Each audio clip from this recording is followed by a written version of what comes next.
New Jersey woman is found brutally murdered by the side of the road. Investigators must make their case from a few bite marks left on the victim's body. A sadistic predator targets young women in a quiet Canadian community. As police struggle to track him down, the killer threatens more victims. Indiana firefighters discover a woman murdered in her bed. But will dental impressions be enough to convict her killer? Some murderers are compelled to leave a very personal mark on their victims. But with the help of forensic odontologists, police can use those marks to capture those who kill with a deadly smile.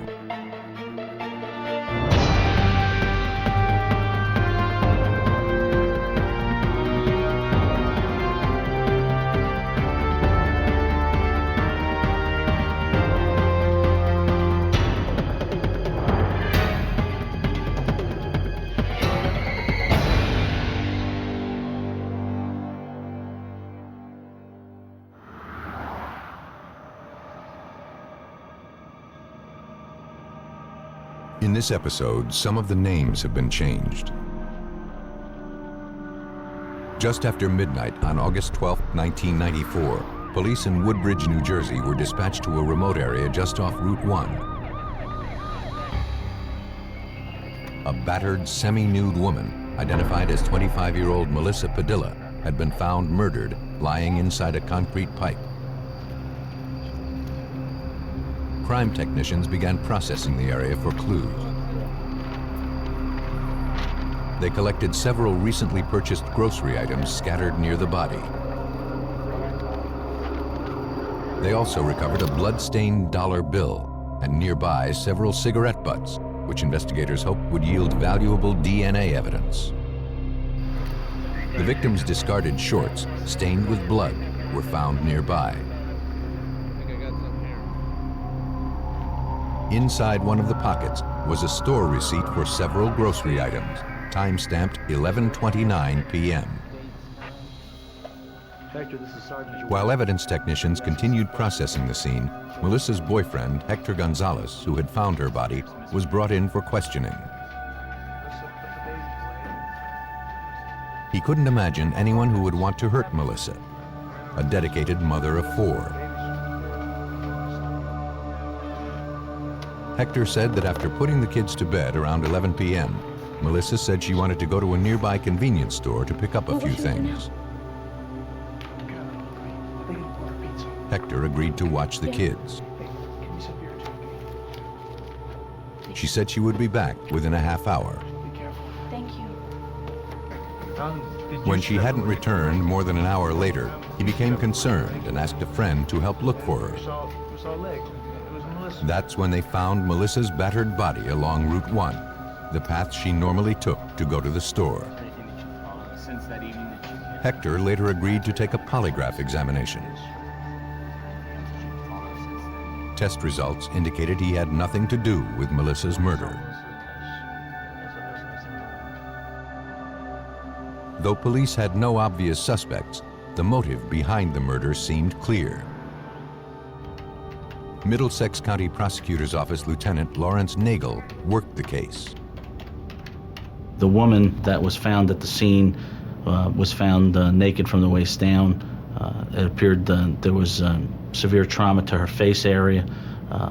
Initial impressions were that it appeared to be a sexual type of situation. At autopsy, the medical examiner concluded that Melissa Padilla had died of manual strangulation. Her face had been viciously beaten. Though it was clear she had been sexually assaulted, no biological evidence was recovered. More disturbing was the presence of small contusions on the victim's body. The ones found on Melissa's chin appeared to be bite marks. Knowing the bite marks would be crucial in linking a suspect to the crime, an identification officer with the Middlesex County Prosecutor's Office precisely photographed them to scale, using standards developed by the American Board of Forensic Odontologists. For the bite mark evidence to be useful, investigators had to identify a suspect. Trying to retrace Melissa's movements, investigators retrieved the security camera videotape from the store Melissa had been to just before her death. Melissa was clearly visible, purchasing the items found near her body. The amount of change she was seen receiving was the same amount found in her pocket. But no one who appeared in the video looked suspicious. Analysis of the items recovered from the crime scene had little else to offer. Though DNA was found on the cigarette butts, investigators had no way to determine who had left them there or when. And all of the blood that was collected belonged to Melissa. A meticulous search for any suspect fingerprints turned up nothing. Despite the lack of clues to the killer's identity, the bite marks he left behind gave investigators a glimpse into his violent mind. Assistant Prosecutor Thomas Capsack of the Middlesex County Prosecutor's Office worked the case. The nature of the crime suggested anger. The victim was really brutalized. There had to be a lot of pain involved, and we eventually concluded that the bite mark on the chin occurred while he was looking into her eyes while he was causing pain. Police began focusing their attention on sex offenders known to be living in the area.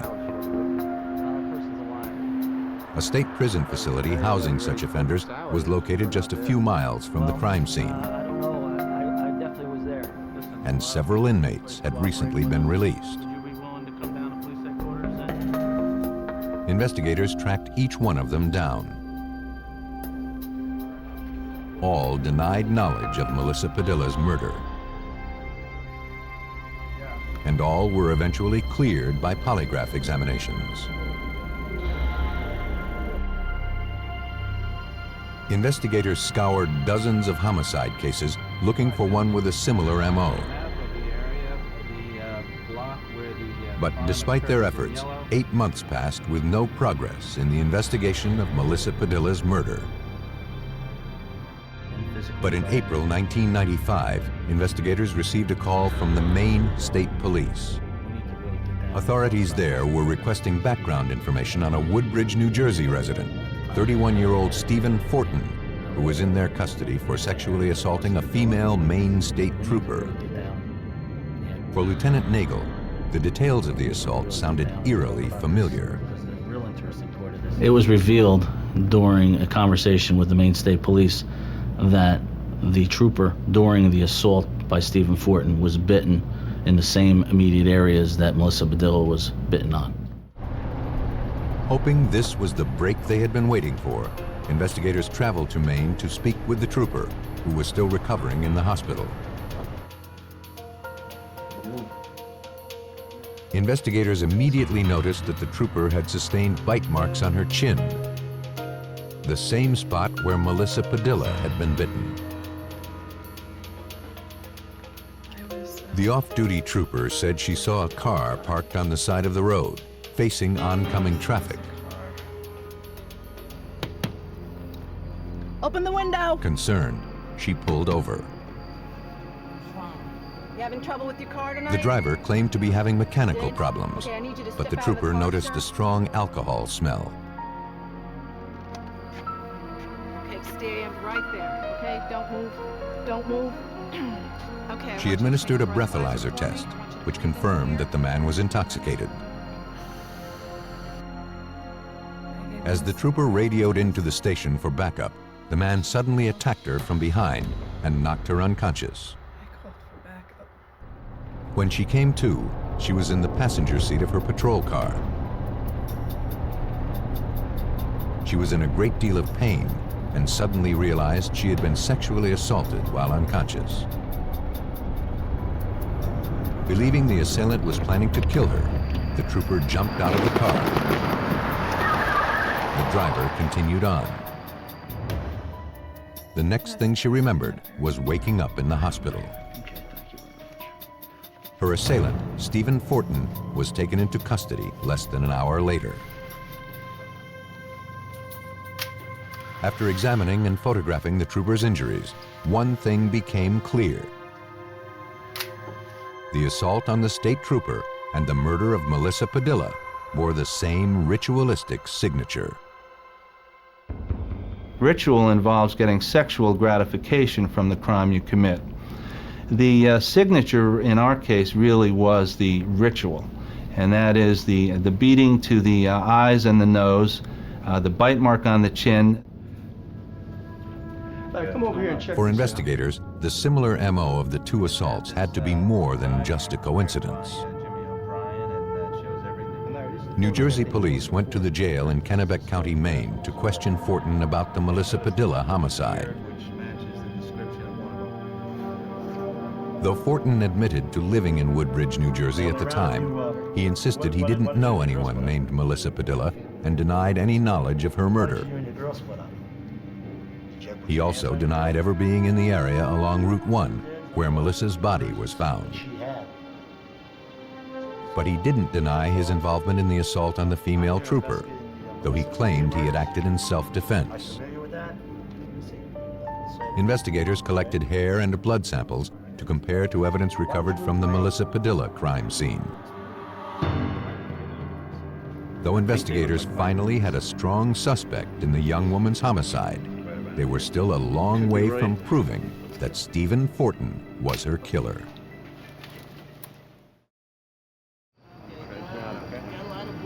With only bite mark evidence to work with, police in Woodbridge, New Jersey struggled to solve the brutal murder of Melissa Padilla, a 25-year-old mother of 4. After several months with no leads, police learned of a similar assault more than 300 miles away in Maine. And the suspect in that case, Stephen Fortin, had recently moved there from Woodbridge.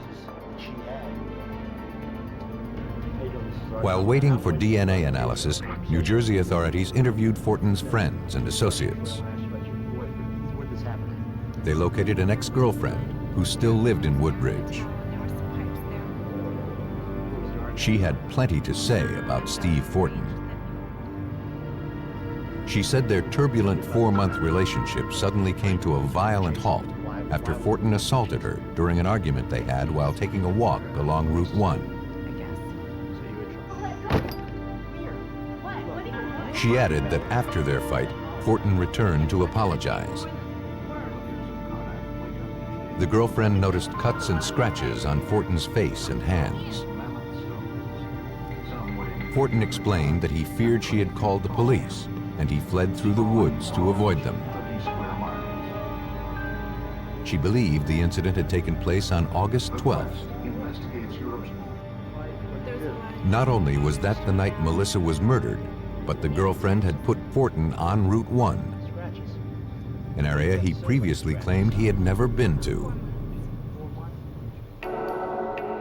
Though investigators were now convinced that Fortin was Melissa Padilla's killer, DNA analysis on the cigarette butt found near her body was inconclusive.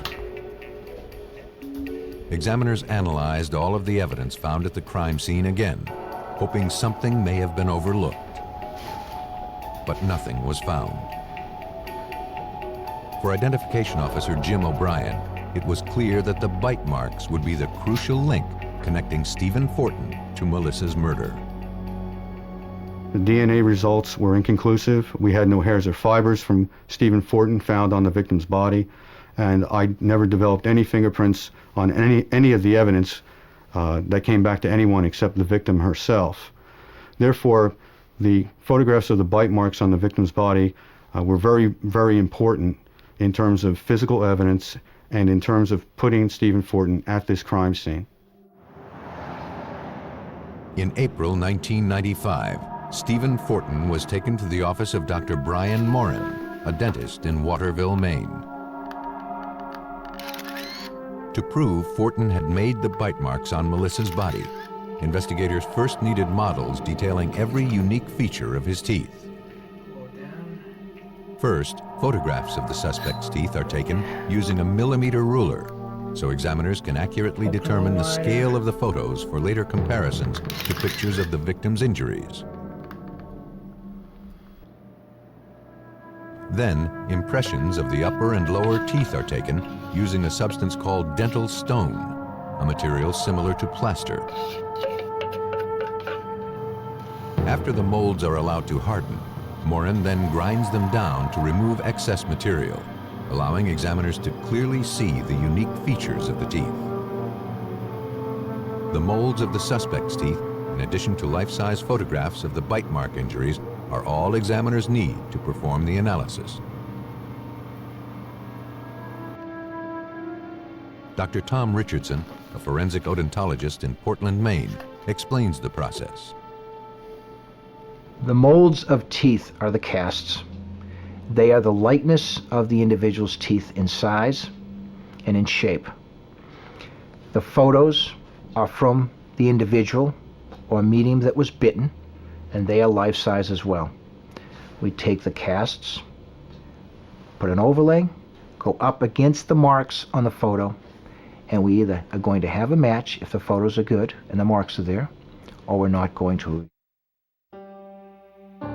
Using a computer program, examiners demonstrated how the casts made of Stephen Fortin's teeth lined up perfectly with the bite marks on the victim's chin.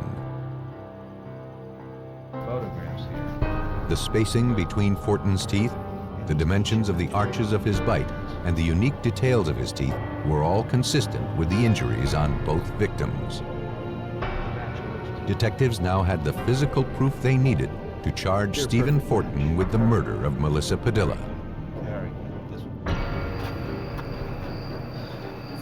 Police believe that Stephen Fortin chanced upon Melissa as she returned from the convenience store. Still enraged by the argument with his girlfriend, Fortin brutally beat, bit, and sexually assaulted her before finally strangling her to death. In February 2001, he was sentenced to death in New Jersey for the murder and aggravated sexual assault of Melissa Padilla. He also pled guilty to charges stemming from the beating and sexual assault on the Maine state trooper. He received the maximum 20-year sentence. Stephen Fortin found gratification in a brutal ritual. But 3,000 miles away in Canada, in a quiet suburb of Vancouver, one killer took perverse satisfaction from taunting the detectives on his trail. Abbotsford, British Columbia, Canada, October 14, 1995.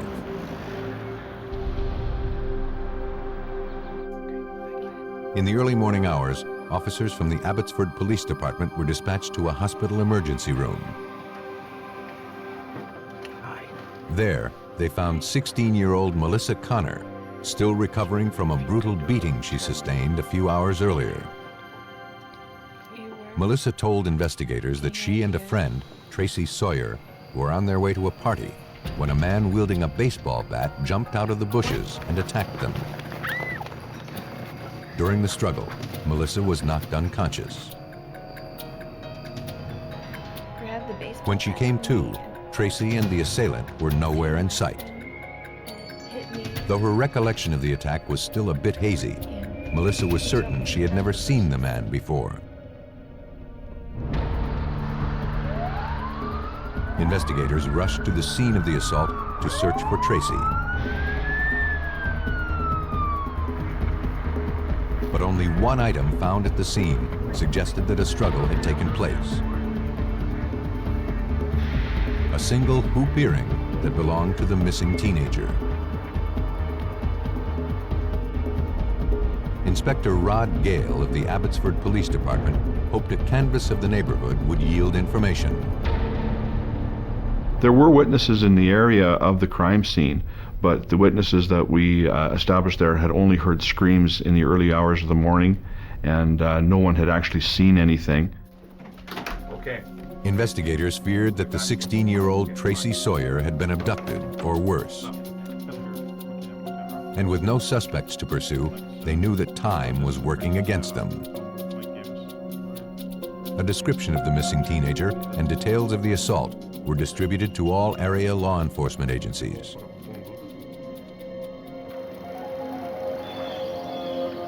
A few hours later, a man fishing along the Vedder River noticed something on the riverbank.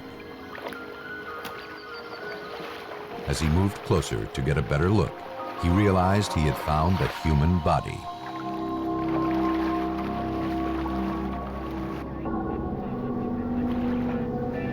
Officers of the Royal Canadian Mounted Police who responded to the scene found that the young female victim had been savagely beaten and raped.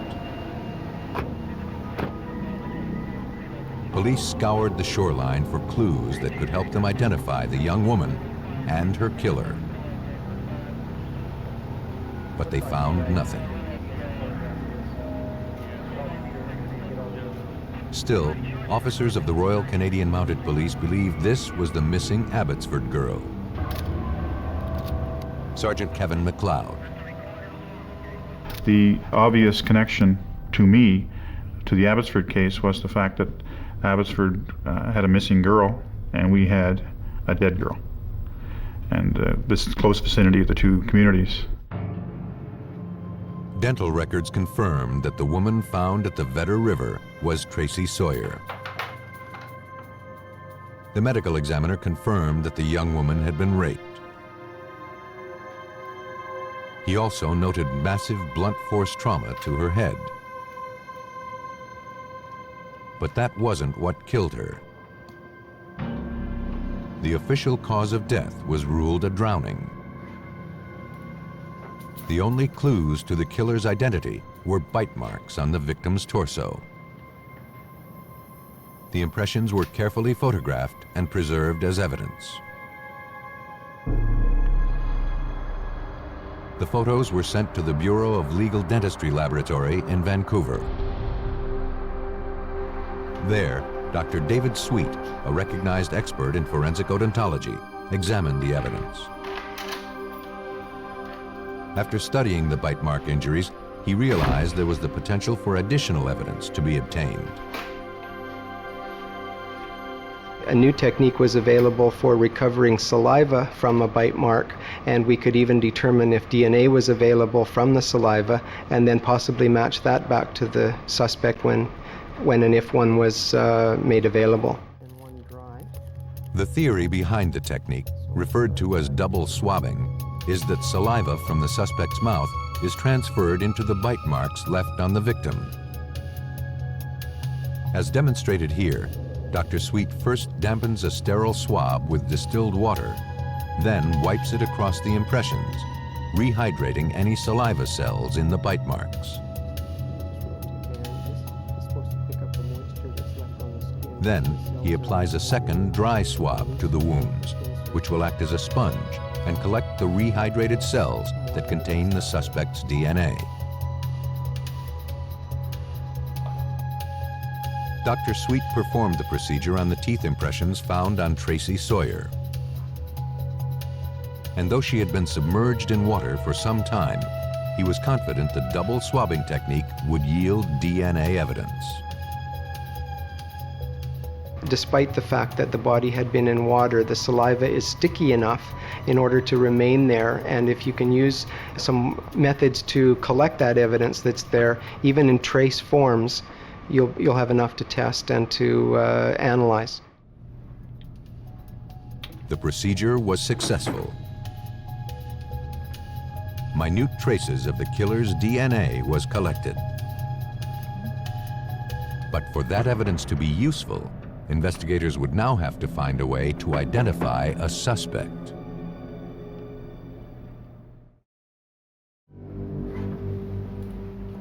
A forensic odontologist had successfully extracted the killer's DNA from bite marks found on 16-year-old murder victim Tracy Sawyer.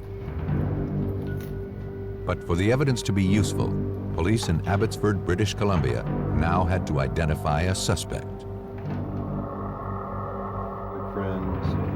They turned to the victim's parents for information. The couple said that the last time they saw Tracy was shortly before the assault. She and her friend Melissa Connor were leaving for a party at a neighborhood friend's house. They promised not to be out too late. Tracy seemed upbeat and excited about the party. that night. She looked so happy. The couple couldn't think of a single person who would want to hurt their beautiful young daughter. In addition to releasing limited details of the investigation to the media, police also set up a tip line for potential witnesses to call with information. Soon after, a call came in. The man on the other end claimed to be Tracy's killer. He described in detail the bite mark found on the victim's body. The only people that would know about it were the people at the autopsy, the doctors, the policemen attending the autopsy, and the immediate core team of the investigation. So it had to be the individual that had intimate knowledge of the crime scene to know about that bite mark. Police traced the call to a nearby payphone and rushed to the scene.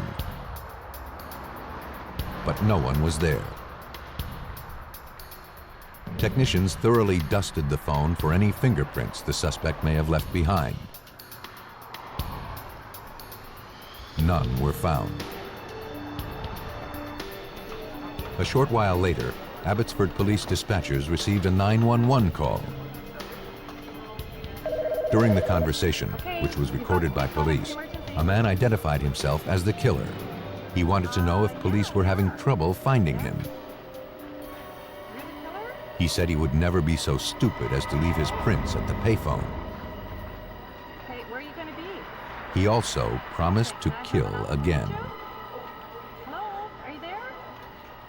It's not very often that a suspect starts phoning the police and threatening to attack again, threatening to do the same thing over again, and basically taunting that you're not going to be able to catch me, I'm going to do this again. Desperate to stop this killer before he struck again, police turned back to Melissa Connor, the young woman who had survived the assault that had claimed the life of her best friend. Though her memory of the events had not fully recovered, she tried to describe the assailant to a sketch artist the best she could. She remembered the man as being a tall white male, balding, but with reddish-brown hair.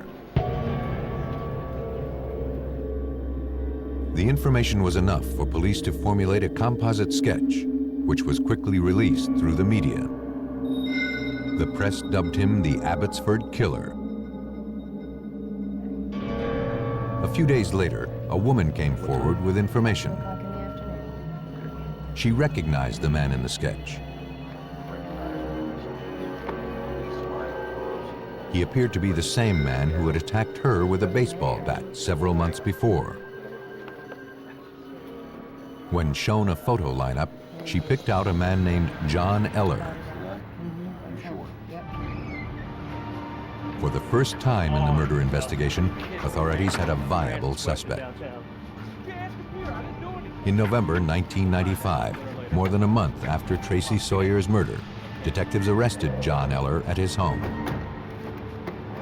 He vehemently denied being the Abbotsford Killer. After taking impressions of the suspect's teeth, forensic odontologist Dr. David Sweet compared them to the bite marks found on Tracy Sawyer's body. But investigators would be frustrated by the results of his analysis. It became obvious very quickly that the spacing and the shapes of his teeth were much different than the teeth that would be necessary to cause this bite mark. And DNA samples from the suspect did not match the DNA Dr. Sweet had extracted from the bite marks. John Eller was eventually cleared as a suspect in Tracy's murder. Soon after, the taunting phone calls from the Abbotsford Killer resumed. Frustrated, authorities came up with a plan. Convinced that someone somewhere knew the killer, they decided to release the recordings of the Abbotsford Killer's taunting phone calls made to police. The general public were able to hear a large variety of voice characteristics of the individual that was calling us, and that was our goal. We also had that tape on a callback line at the police office, so anybody could call a designated number and just listen to the tape. They didn't have to talk to a police officer. They could just phone and listen to the tape over and over again. The plan appeared to be a success. A woman who listened to the recordings came forward. She recognized the voice. Detectives played the tape for her again. She told them it sounded like a man named Terry Driver.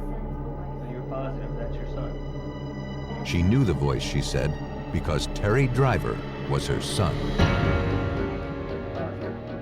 And she knew that he owned a police scanner and listened to it often at his home. Detectives quickly began checking Driver's background.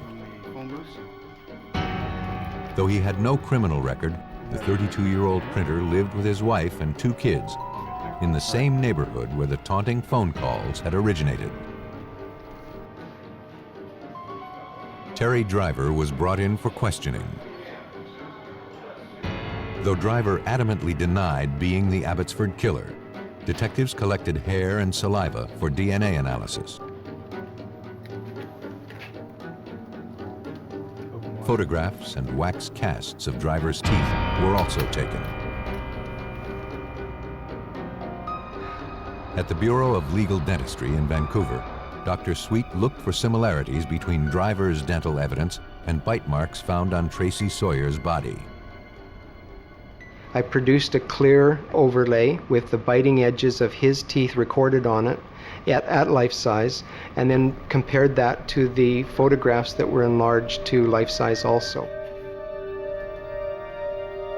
Dr. Sweet identified several unique characteristics in the suspect's bite that convinced him that Terry Driver's teeth were consistent with the bite marks on Tracy Sawyer's body.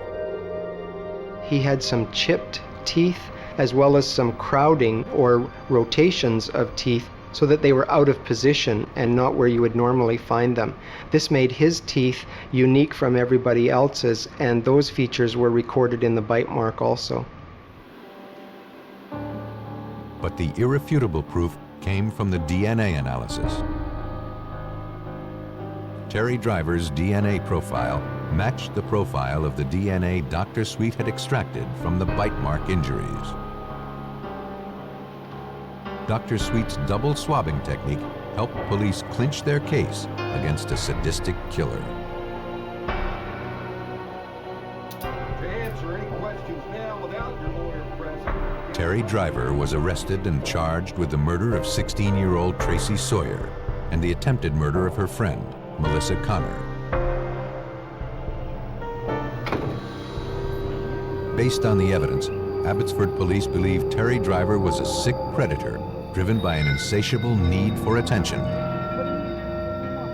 On October 14, 1995, that craving exploded into violence. As Melissa Connor and Tracy Sawyer made their way to a nearby party, Driver attacked them without warning. After viciously raping and killing Tracy, Driver set out to taunt police and to prove that he was invincible. In October of 1997, Terry Driver was convicted of the sexual assault slaying of Tracy Sawyer and sentenced to life in prison. He received an additional 10 years for the attempted murder of Melissa Connor. Terry Driver was compelled to call attention to his crimes. But in Indiana, another murderer went to great lengths to conceal his guilt. On October 6, 1990, at 11:37 p.m., firefighters in Shelbyville, Indiana, responded to a blaze at a nearby apartment complex. The fire was coming from the bedroom of 42-year-old Shirley Sturgill, a tenant who lived on the second floor.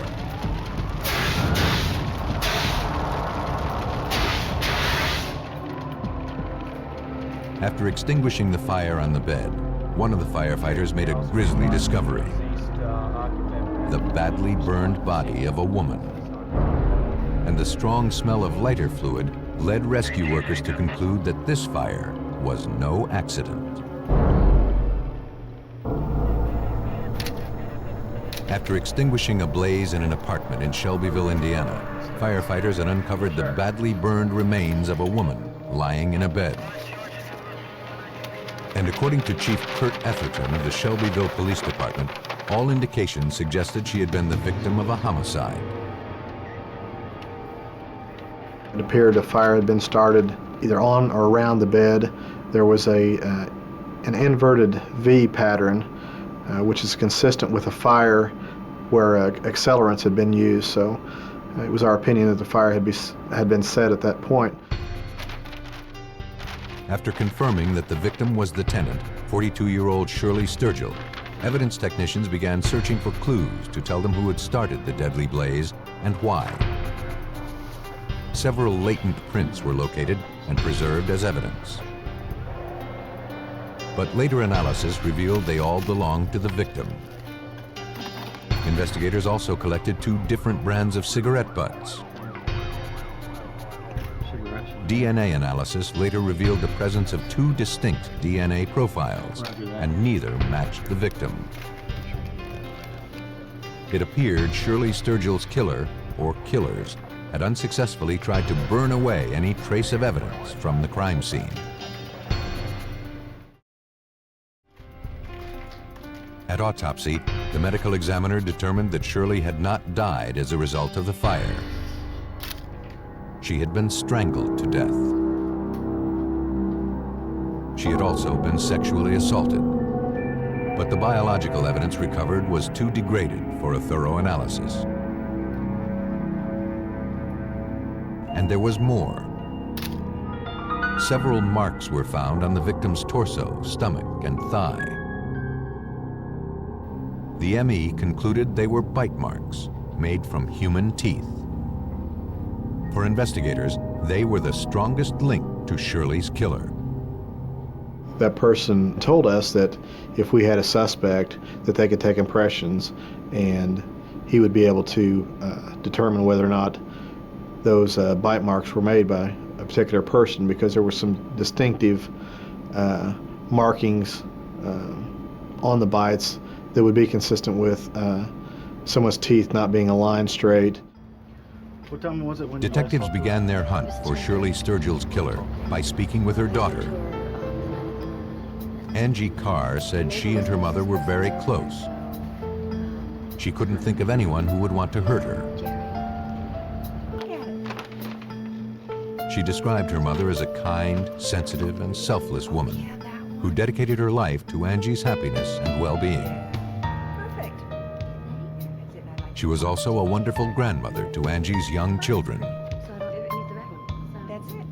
Angie had spoken to her mother on the phone just an hour or so before firefighters were called to the apartment. There didn't seem to be anything troubling her mother. The victim did mention during the conversation that her next-door neighbor, Jerry Donaldson, was there visiting at the time. It was a name already familiar to detectives. Arson investigators who had responded to Shirley's apartment the night of the murder said a neighbor was asking a lot of questions and seemed to know specific details of the crime itself. His name was Jerry Donaldson. They said that the neighbor was telling several things about the crime that he felt no one else would probably know. So when did you last... Donaldson was brought in for questioning. He admitted visiting Shirley the night she died. She had hurt her back recently, and he checked in on her periodically to see if she needed anything. He said they watched TV, and about 10:30, after smoking a cigarette, he went home. When asked how he knew so much about the murder, Donaldson claimed he'd overheard the firefighters talking. He agreed to provide hair samples for a DNA analysis. Where were you? Donaldson's DNA was consistent with DNA recovered from one of the cigarette butts found in the victim's apartment. And though he had never denied being there, investigators were convinced he knew more about the murder than he claimed.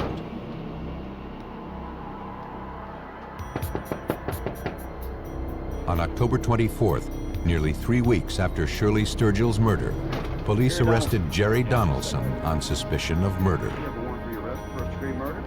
They also obtained a court order requiring impressions of his teeth to be made. A forensic odontologist overlaid impressions of the suspect's teeth over photographs of Shirley Sturgill's bite mark injuries. Though they didn't line up perfectly, the examiner felt that the two were consistent. But the suspect's lawyer saw to it that Donaldson would never stand trial for murder. The defense team hired, I think, 2 different odontologists from other parts of the country who had differing opinions than the odontologists we used. The prosecutor and his staff sat down with the defense team and went over the discrepancies, which eventually led to the release of the suspect. For Shelbyville detectives, the setback was frustrating. The investigation into Shirley Sturgill's savage murder had ground to a halt. Investigators were back to square one, and with no obvious suspects to pursue. Shelbyville, Indiana police struggled to solve the brutal homicide of 42-year-old Shirley Sturgill. Though teeth marks had been found on the victim's body, investigators had no other clues to the killer's identity.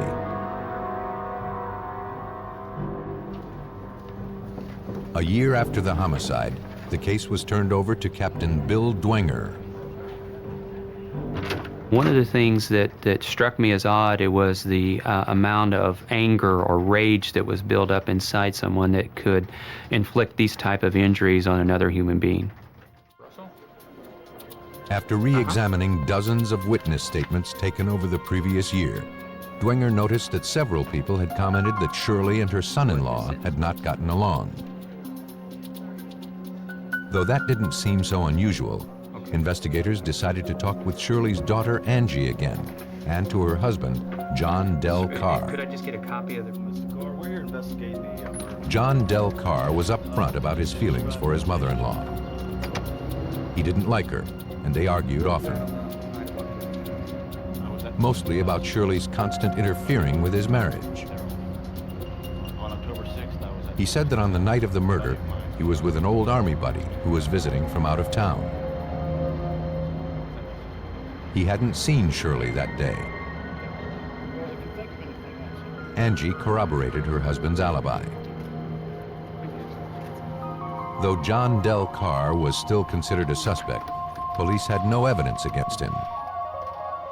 Okay, I think you need to get on that. But a month later, detectives learned that John Del Carr had been arrested for murdering a young woman in nearby Hamilton County, Indiana.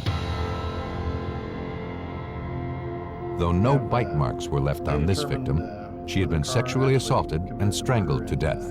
The same MO as the murder of Shirley Sturgill. Yeah, I did the girl in Hamilton. That's what I'm in here. Shelbyville detectives drove to the state prison to speak with John Del Carr and obtain potential evidence. But the suspect was uncooperative and refused to answer any questions. Investigators ultimately collected hair and blood samples for DNA comparisons with evidence recovered from Shirley's apartment.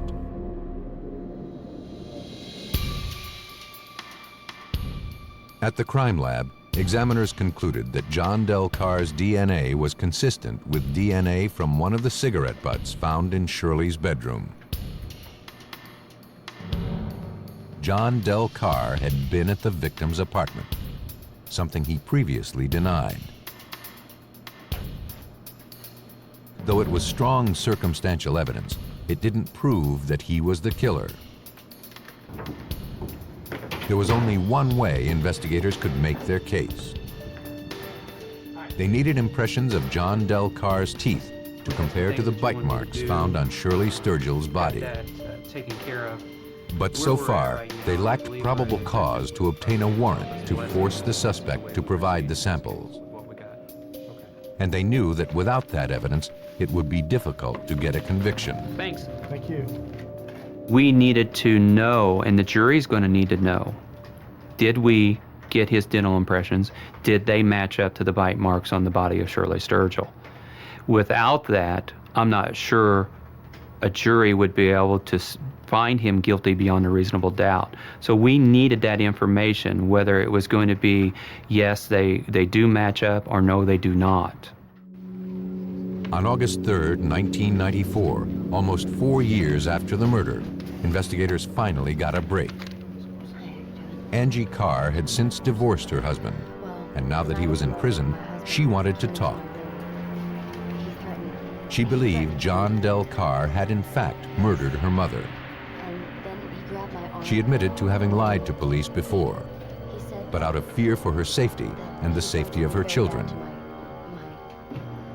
According to Angie, John came home very late the night of the murder. Suddenly, he grabbed a shotgun, pointed it at her, and told her he had hurt her mother.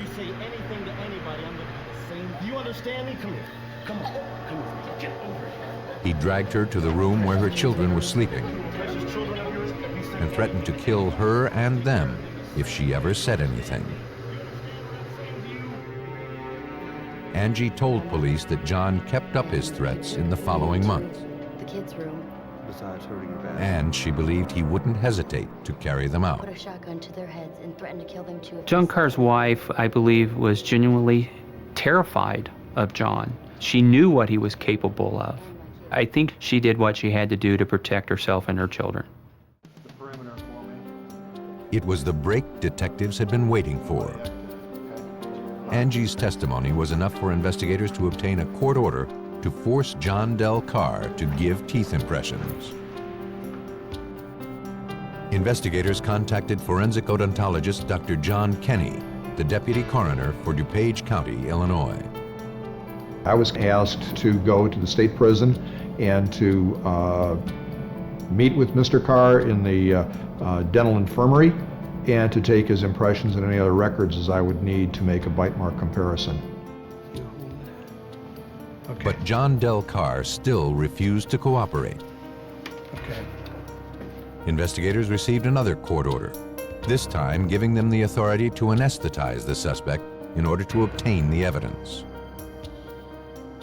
It was possible in this particular case to, because of the configuration of Mr. Carr's teeth, several of his teeth were misaligned and crowded, particularly on the upper arch, to take the model of his teeth and fit it right to the injury in one of these positive replicas. All of the unique characteristics of John Del Carr's teeth matched the injuries present on Shirley Sturgill's body. There was no doubt that his teeth had left the wounds. Police believe that on October 6, 1990, John Del Carr, resentful of his mother-in-law's interference in his marriage, drove to her apartment and confronted her. His anger exploded into violence. Carr beat, bit, and sexually assaulted Shirley Sturgill before strangling her to death.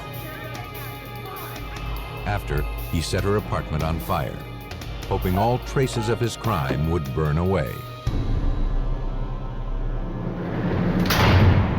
In April 1997, John Del Carr was convicted of the first-degree murder of his mother-in-law, Shirley Sturgill. He was sentenced to 60 years in prison.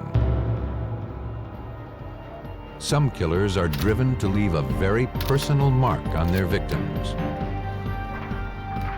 When police have little other evidence to work with, they turn to forensic odontologists, who seize upon those marks to take the bite out of a killer's deadly smile.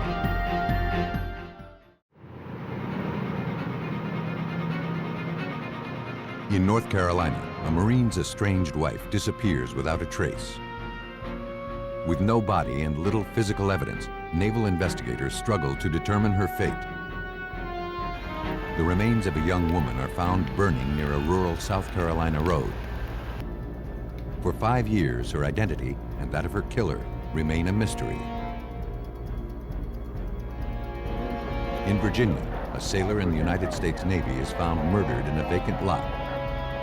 Investigators must look among his shipmates to find the killer. Violence is an inescapable reality of contemporary life. And Navy sailors and U.S. Marines are not beyond its reach. When those who defend their country commit murder, it falls to special agents of the Naval Criminal Investigative Service to ensure that no one escapes military justice.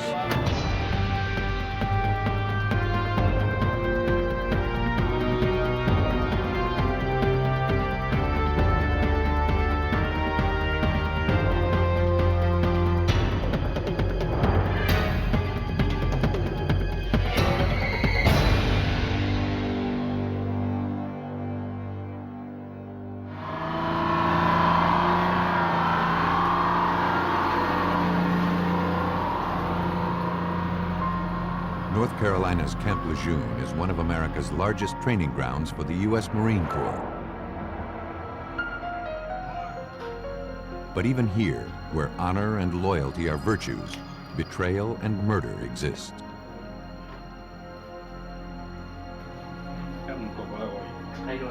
On March 27, 1999, Marine Corps Sergeant Whitman Wallace reported his estranged wife, 25-year-old Tanya, missing to military police. Though he and Tanya were separated, their 4-year-old daughter had been staying with him for a few days. Tanya was supposed to pick her up after she got off work the previous evening. But she never showed.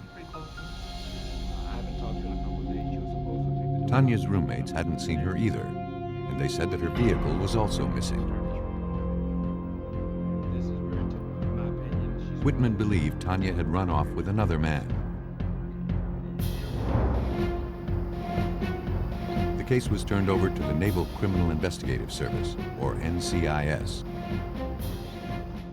an elite civilian federal law enforcement organization whose mission is to protect and serve the Navy and Marine Corps and their families. Special Agent Robert Bratton, who headed up the major case response team, began the investigation into Tanya Wallace's disappearance. There were some very real concerns about a mother of a 4-year-old child who was very close to her child leaving without any comment to the family that she was staying with at the time. A few hours after the missing persons report was filed, word came in that Tanya's abandoned car had been found. Security guards at a nearby store had noticed it sitting in the parking lot since early that morning.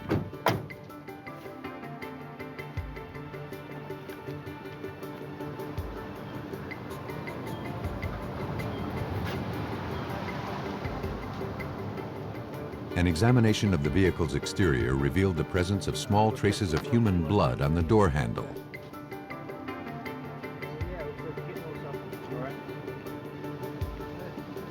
Agents and military police quickly spread out and began scouring the area for any signs of the young mother.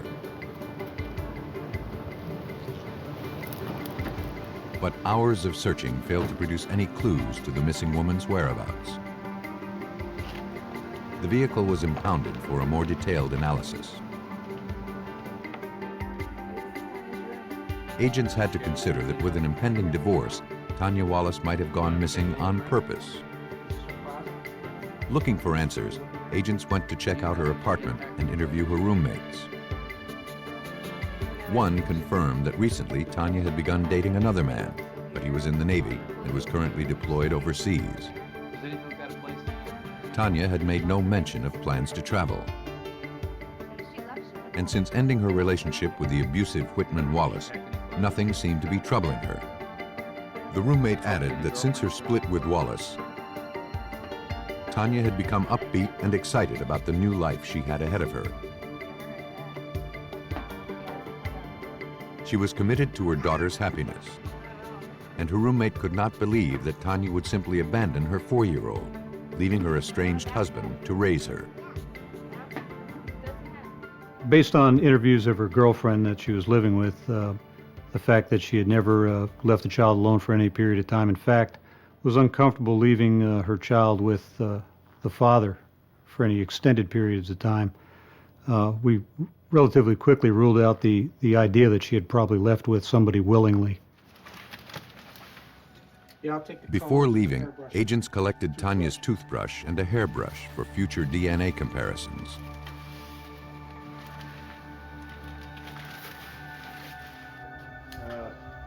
Though agents remained hopeful that Tanya Wallace would turn up unharmed, all the signs were pointing to foul play. When are we going to start searching? But so far, they had no physical proof that a crime had taken place. All right, I appreciate you coming down and talking to me. No problem. Sergeant Whitman Wallace was brought in for questioning. Free to leave at any time. He insisted he had nothing to do with Tanya's disappearance. Though they couldn't seem to make their marriage work, he still loved her and their 4-year-old daughter. He said that on the night Tanya disappeared, he had been assigned to work desk duty from 11 p.m. until early the next morning. He said he never left his post.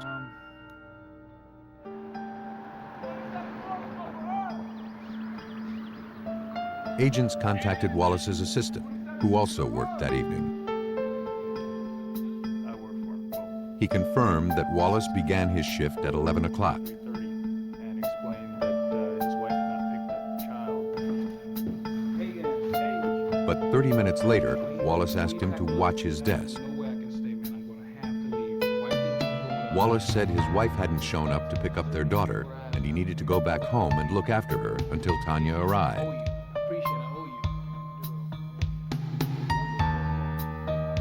Wallace left and eventually returned 2 hours later.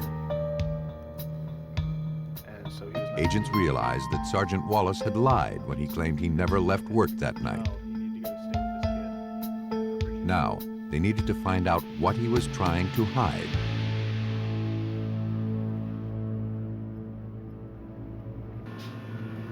They turned to the only piece of physical evidence they had. A week after she was reported missing, NCIS Special Agent and Forensic Consultant Mike Maloney began examining Tanya's vehicle. As soon as we opened the door, it was obvious that there was a great deal of blood in the car. It couldn't be seen from the outside. The interior of the vehicle was very dark, dark-colored carpet, dark-colored seats and interior. But once we opened the door, it was apparent that there was blood.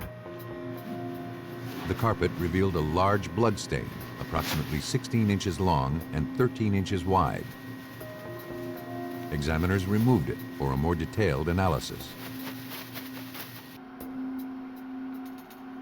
The DNA profile of the blood found in the vehicle matched those generated from the samples collected from Tanya's residence.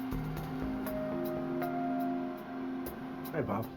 It was clear that something violent had happened to Tanya. We've run the pattern a couple But of without a different body, times. agents were unable to prove that she was dead. 1,000 milliliters prove that she was dead.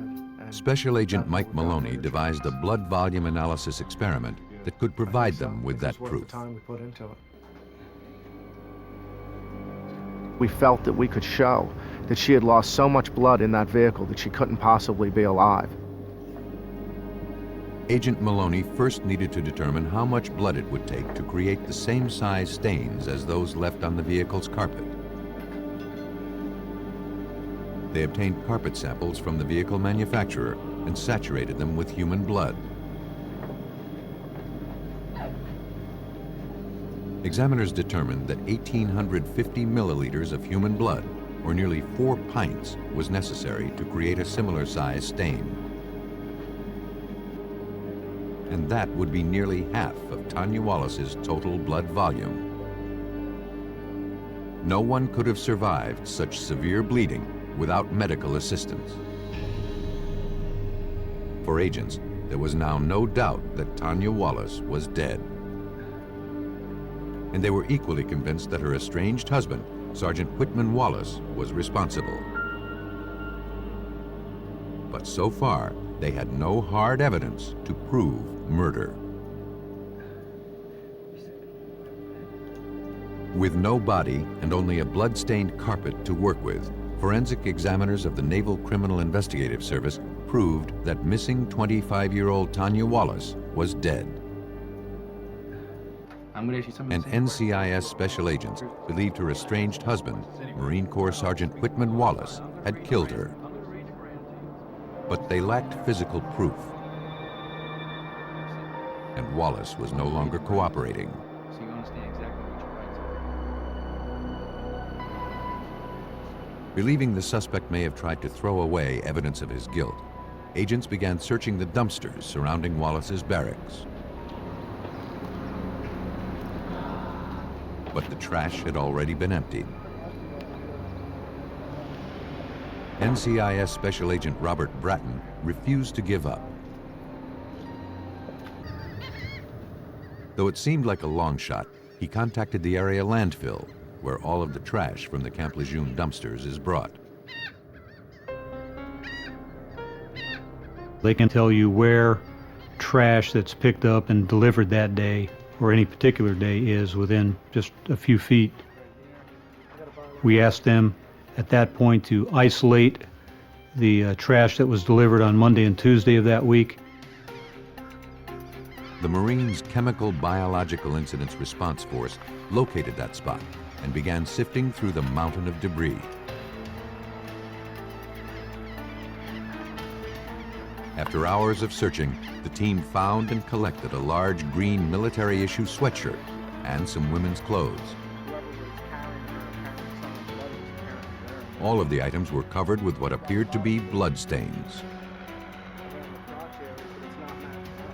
DNA tests on the items of clothing showed that all of the blood had originated from Tanya Wallace. And for Special Agent Mike Maloney, it appeared that Tanya had been wearing the clothing at the time of her death, except for one item, the green sweatshirt. We were curious as to who the sweatshirt belonged to, though. The staining was on the outside of the sweatshirt and saturated to the inside, so we were fairly certain it wasn't something that Tanya was wearing the night that she was killed.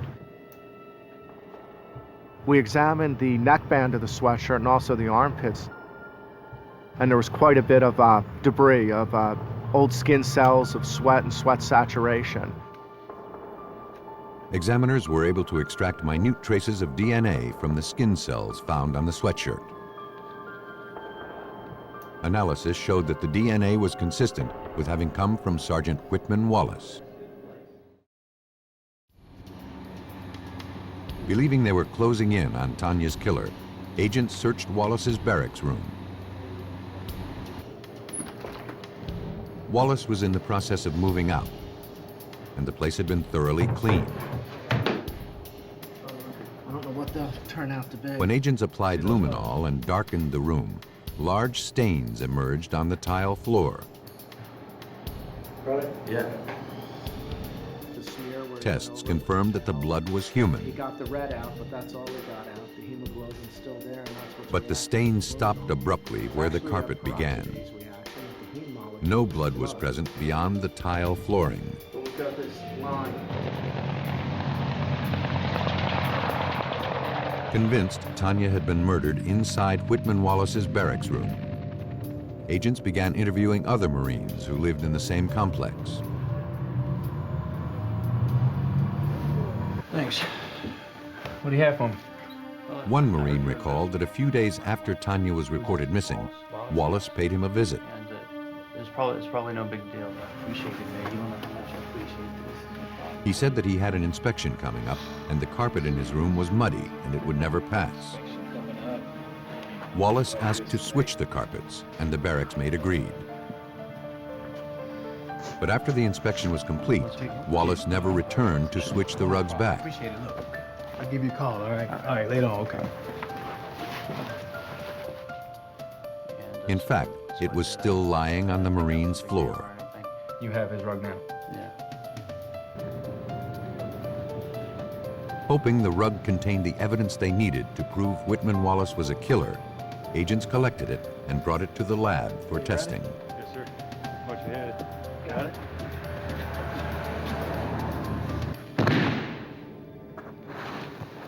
Agent Maloney examined the carpet. We did the luminol test, and we found the rest of the missing pattern from that stain by the door. They matched together perfectly, just like a puzzle piece. A very large saturation stain of what was later positively identified as blood on the carpet that matched that pattern that had been so sharply cut off on the tile floor. DNA testing revealed that the blood on the rug, as well as the blood on the tile floor, was consistent with Tanya's. Agents now had enough evidence to make their case. Sergeant Whitman Wallace was placed under arrest and charged with murder. Based on the evidence, agents believed that Whitman Wallace was unwilling to give up custody of his daughter and was resentful of having to pay child support. On March 26, 1999, after getting off work, Tanya went to her estranged husband's barracks to pick up her daughter.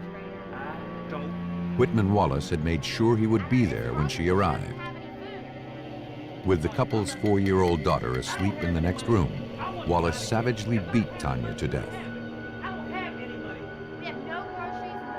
He put her bleeding body into her vehicle, drove to a remote site, and buried her. At a general court-martial, Sergeant Whitman Wallace pled guilty to kidnapping and unpremeditated murder. He was sentenced to 30 years in prison. And as part of the plea agreement, Wallace led authorities to Tanya's remains. Even without the victim's body, NCIS special agents were able to quickly expose the deadly violence of a Marine Corps sergeant. But in South Carolina, it would take naval investigators years to unravel one killer's deadly scheme. On November 6, 1989, a man driving along an isolated road in Jasper County, South Carolina, noticed something burning on the side of the road. Fearing it could spark a larger fire, he went to extinguish it. The fire was emanating from a large green duffel bag. And inside the bag, the man saw what appeared to be the charred remains of a human body. He called 911. Deputies from the Jasper County Sheriff's Office raced to the scene. The person found inside the duffel bag was burned beyond recognition, and the skull had been smashed. The only clue to the victim's identity was a unicorn print nightgown that had survived the blaze, indicating this person was likely female. According to Jasper County Detective Sam Woodward, investigators found little else. Only thing we had was a female body in a duffel bag that was set afire. Basically, that's all we had. We didn't have no footprints, no tire tracks, nothing like that. Believing that the victim's identity would reveal her killer, police hoped an autopsy would yield valuable information. The weight, 165, 165. Analysis of the remains led the medical examiner to conclude that the female victim was Caucasian, around 25 years old, with dark brown hair.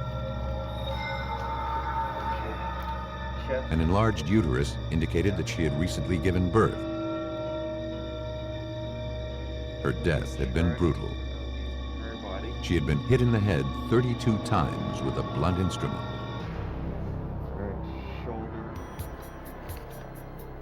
Police entered what little information they had into a national law enforcement database containing descriptions of missing persons. They also checked all local missing persons reports. But none of the reports matched the description of this Jane Doe. Authorities knew their only hope of identifying this victim was to reconstruct her face as it had been in life.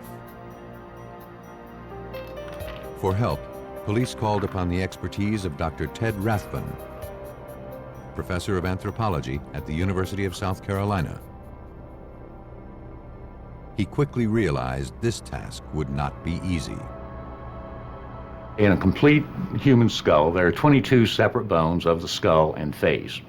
But in this instance, due to the massive trauma, there were at least 122 fragments to deal with. Some as large as the palm of your hand, others as small as half of your little fingernail.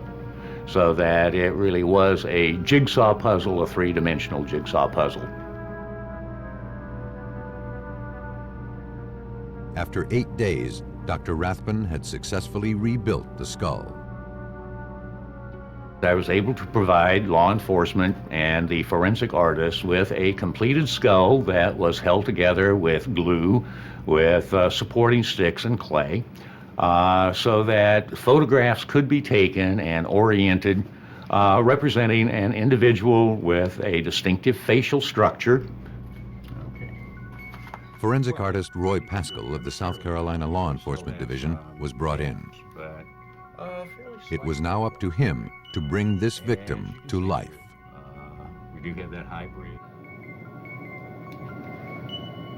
After placing rubber markers at certain points in the skull to indicate the depth of the flesh, Pascal photographed the evidence. Then he began drawing the face of the victim by hand in pencil.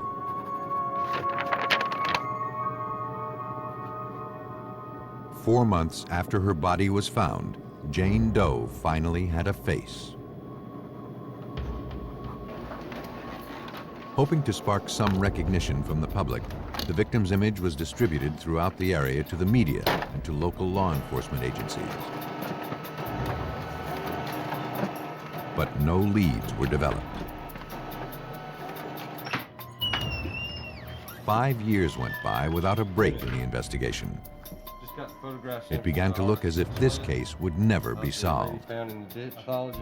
For investigators, it seemed that the identity of Jane Doe and that of her killer would remain a mystery. For nearly 5 years, a female victim found burning along a Jasper County, South Carolina road remained unidentified.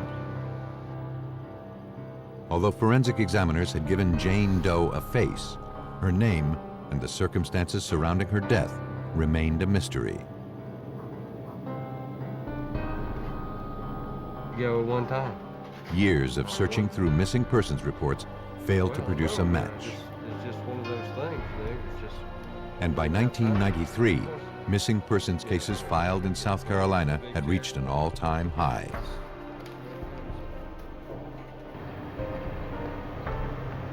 But the rash of reported cases was not limited to the civilian population. Agents from the Naval Criminal Investigative Service stationed in Charleston were also inundated with similar cases involving military personnel and members of their families.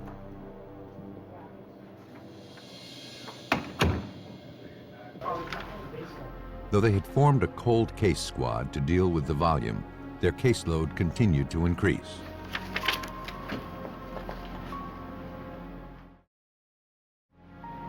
In October of 1993, agents responded to the home of Kathy French. Her lifelong friend, 28-year-old Annie Tahan, hadn't been heard from in nearly 5 years. At the time of her disappearance, Annie had been living with her boyfriend, Michael Palan, a sailor stationed in Charleston. And though Annie and Michael had had a child together in 1989, their relationship had been troubled. Just after Annie became pregnant, Michael grew violent and abusive toward her.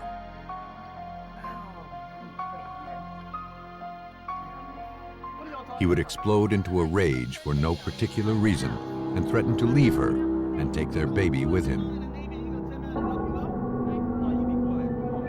Annie began to fear for her life, but she vowed she would never give up her child. A short while later, Kathy moved out of state. And after giving birth to her baby, Annie wanted to join her, but was reluctant because Michael Palan had had her arrested once before on bogus kidnapping charges. A few months later, Annie called her. she was ready to leave Charleston with her baby and come stay with Kathy. Kathy said she wired Annie money for bus fare, but never heard from her again. Since the father of the missing woman's child was a sailor in the United States Navy, NCIS Special Agent Jim Griebus agreed to open an investigation. But given the couple's tumultuous relationship, he had to consider that Annie's disappearance had been intentional. We felt that maybe she was in a bad relationship with Michael Pallon and that she could have just fled, and that was a possibility we had to rule out. A records check showed that electronics warfare chief Michael Pallon was currently stationed at a naval base in Hawaii. Agent Griebus contacted agents there and asked them to speak with Pallon. Chief Pallon, NCIS agents David Smith want to talk to you about the whereabouts of Miss DeHaan. Michael Pallon told the agents that on the morning of November 6, 1989, he woke to find that Annie had left him and the baby. At what location did you say? He remembered that she'd called a few days later, but didn't say where she was or what her plans were. So you woke up that morning? He hadn't heard from her since. Pallon added that his mother, who currently lived in Savannah, Georgia, had since adopted their daughter. Naval investigators didn't believe Pallon's story. For them, there was only one explanation as to why Annie Tahan was not with her baby. We felt that if she was going to leave, which she wanted to do, she would have taken that child. That was the one thing she wanted, was to take that child with her. She did not want to lose that child. It didn't take us very long to form the opinion that she had been murdered. Agents believed that Michael Pallon had killed Annie Tahan. But so far, they had no proof. They began reviewing dozens of unsolved murder cases from throughout the state. In one of the files, dating back to 1989, Agent Griebus made a startling discovery. That was a forensic drawing of a young lady that had been found in Jasper County on November 6th of 1989. And I took this photograph I had of Annie, and I looked at both of them, and I knew right then that this was Annie and that we had just found her. DNA analysis confirmed that the mysterious Jane Doe was in fact Annie Tahan. And now, Naval Chief Michael Pallon was the prime suspect in her murder investigation. What's the next step? Right, I went up to Sled yesterday and I met with him. But NCIS Special Agent Peter Hughes knew that finding proof of his guilt would be difficult. The problem we were confronted with was the fact that we were working a homicide case 6 years after the fact. So to start from ground zero and try and put these facts together was going to be a tremendous hurdle for all of us. Results for the credit card. Agents and local authorities began by trying to retrace Pallon's movements at the time of the murder. In Hardyville. They sifted through his phone records for November 6, 1989. They found several calls placed to a number in Savannah, Georgia, located 100 miles away. From Georgia. The number belonged to Pallon's ex-wife. Right along the I-95 corridor. Unsure of the connection, local police obtained her financial records. They found a receipt dated November 6th from a gas station located 25 miles from where Annie's body was discovered. Investigators began to theorize that Michael Pallon had not acted alone.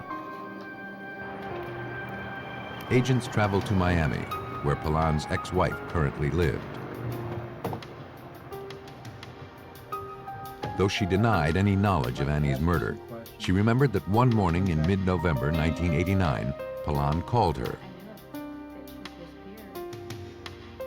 He said that Annie had recently left him and he needed her to help take care of the baby. She agreed and drove to Pallon's apartment in Charleston a day or two later to pick up the child. But the phone records and gas receipts proved that she had traveled to the apartment on November 6th, the same day Annie was murdered. When it came to dates and times, she couldn't seem to keep her story straight. Agents confronted her with the receipts and asked if they would help refresh her memory. Once she realized we knew she was in that apartment at about the time that Annie was murdered, she knew we had her. Knowing she could be implicated in the murder, the ex-wife agreed to cooperate. She said that Michael Palan didn't want Annie in his life anymore, but wanted the couple's baby. Knowing Annie would never give up her child, Palan plotted to kill her. And the ex-wife agreed to help him pull it off.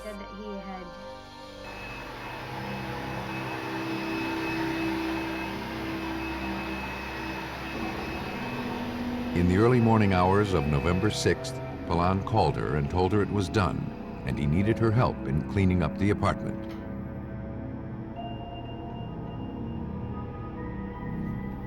When she arrived just after dawn, she noticed blood everywhere.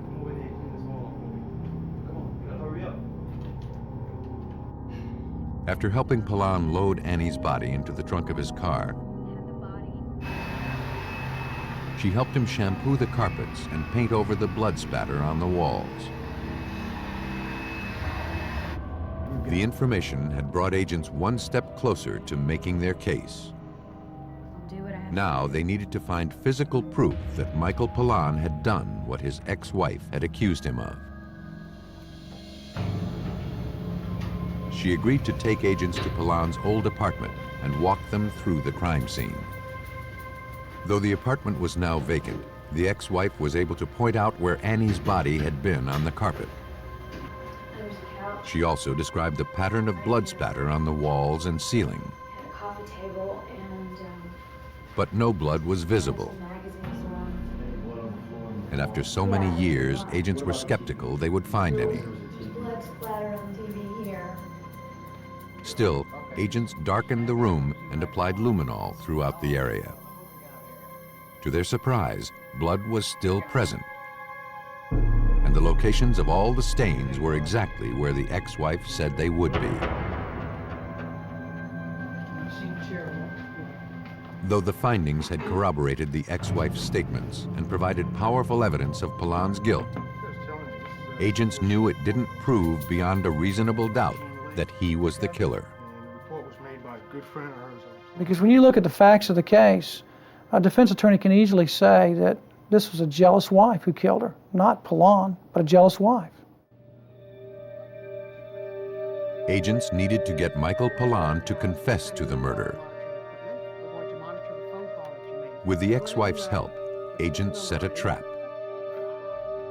She would phone Palan and coax him into talking about the murders. Interesting enough, the opening comment that his ex-wife made was, Michael, they found the body. They found Annie. And his reply was, no, they didn't, which was of major significance in that an innocent person, of course, is going to say, what are you talking about? Body? I don't know, what are you talking about? But now he's on the phone and he's telling us, no, the police didn't find the body. Got him to talk about the fact that... After several days of intercepting phone calls, agents had heard enough. Well, did you hear him deny?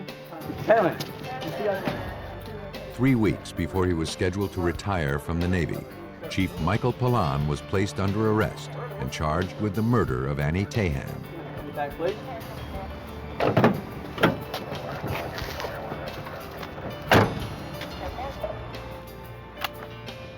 Confronted with the evidence amassed against him, Palan confessed to the crime. Determined to keep his child, he said in the early morning hours of November 6th, he returned home from work to find Annie sleeping in front of the TV. Using a blunt instrument, he beat her to death.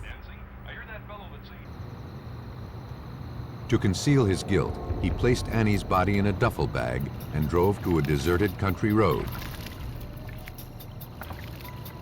He threw gasoline on the body and lit it on fire.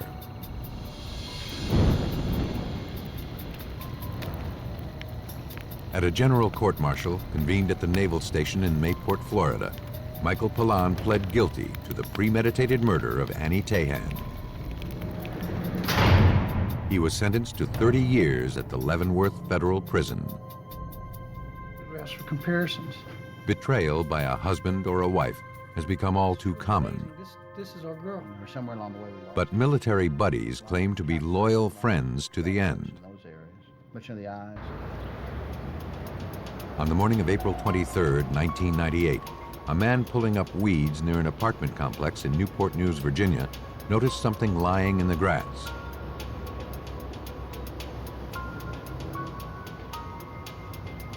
When he approached, he saw that it was a human body, and the male victim had been shot to death. The man went to a nearby apartment and called 911. Officers from the Newport News Police Department responded to the scene.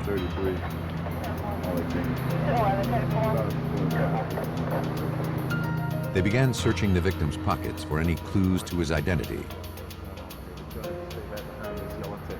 Inside a wallet, they found several $100s in cash and an ID card. The victim was 23-year-old Stephen November, a sailor stationed aboard an aircraft carrier at the nearby Norfolk Naval Base. He had been shot 5 times. But the lack of any stray bullets or shell casings at the scene, combined with scuff marks observed on the victim's shoes, led police to believe that Stephen November had been murdered elsewhere, then brought to this remote location.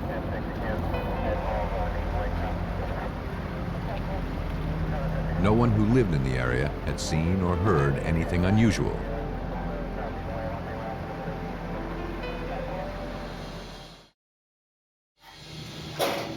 At autopsy, the medical examiner determined that the cause of death was a 9mm gunshot wound to the victim's head. 4 other bullets, recovered from November's head and chest, appear to have been fired from the same weapon. But with few clues and no solid suspects, police knew that finding this young sailor's killer would be a difficult challenge.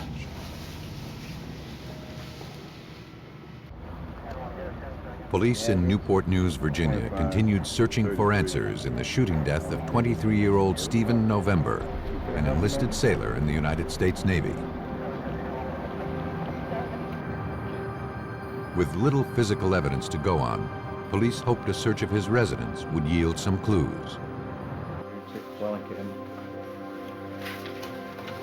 Police scoured November's records. One document caught their attention. It was a transaction record in Stephen November's name for a 9mm handgun, the same type of gun that had been used to kill him. But a thorough search of the apartment failed to produce the weapon. Looking to uncover any information, detectives contacted the victim's commanding officers at the Norfolk Naval Base. But nothing in November's records suggested any problems. He was a dedicated sailor and was well liked by his shipmates. He funked it worse than anybody had ever funked it. Hoping to retrace November's movements on the night he was murdered, detectives arranged to interview his friends and shipmates.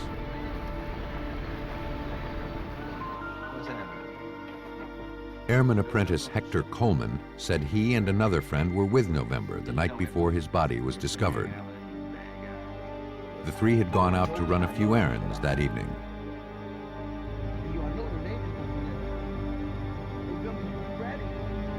Around 10 o'clock, November asked the driver, Carlos Saldana, to drop him off at a nearby convenience store. November said he had some things to do, and he would meet up with them later.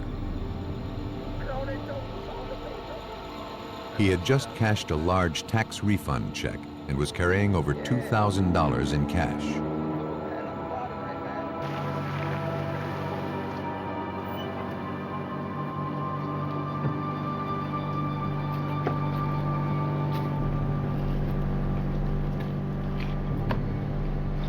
The 2 men watched November enter the store and then drove away. cool guy. I mean, cool guy. Coleman said they never saw their friend after that. All right. That's it. Afraid nothing from the ship. Never saw him outside. Airman recruit Carlos Saldana, who had been driving the car that night, was also interviewed. How'd it go? He told the same story as Hector Coleman. But almost immediately, police sensed that Saldana was not telling the truth. Newport News homicide detective Lorenzo Shepard observed the questioning. While he was being questioned, he appeared to be very nervous. He was very fidgety. He wouldn't look you directly in the eye, and those normally are signs of individuals who are being deceptive or not being truthful when discussing something. Detectives asked Saldana to take a polygraph test. When the results indicated deception, he decided to talk. Saldana said the three had gone to the convenience store that night, but they did not leave after November went inside. About 30 seconds. The victim got into the back seat of the car a few minutes later, and they drove away. He said Hector Coleman then pulled out a 9mm gun and shot Stephen November. The motive behind the murder, according to Saldana, was robbery. Saldana had no idea where the murder weapon currently was, but he knew that the gun belonged to Stephen November. Carlos Saldana and Hector Coleman were both placed under arrest and charged with murder. Coleman denied any involvement in the shooting.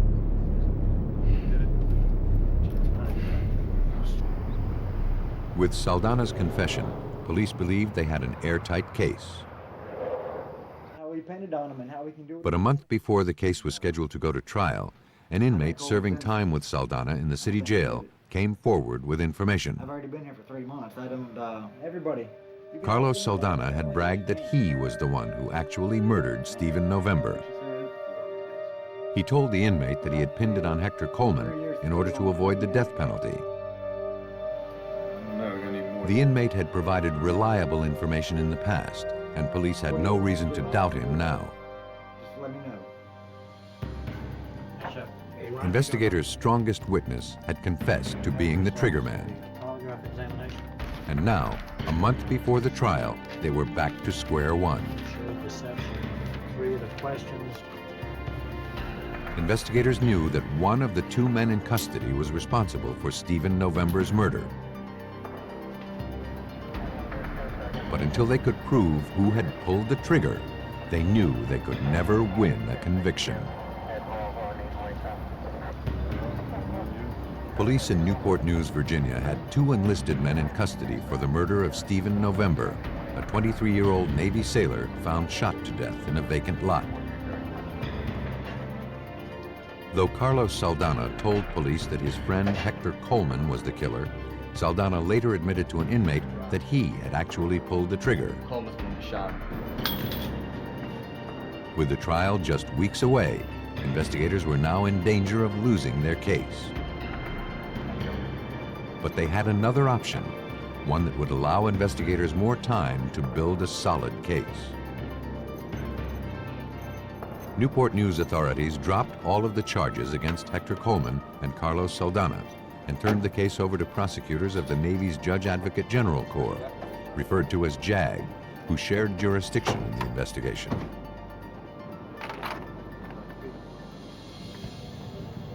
JAG officer Lieutenant Commander Scott Lang took the case. And with little physical evidence, he had to prove which of the two witnesses was telling the truth. The challenges in this case were that we had only two witnesses, and both of them had a huge motive to lie.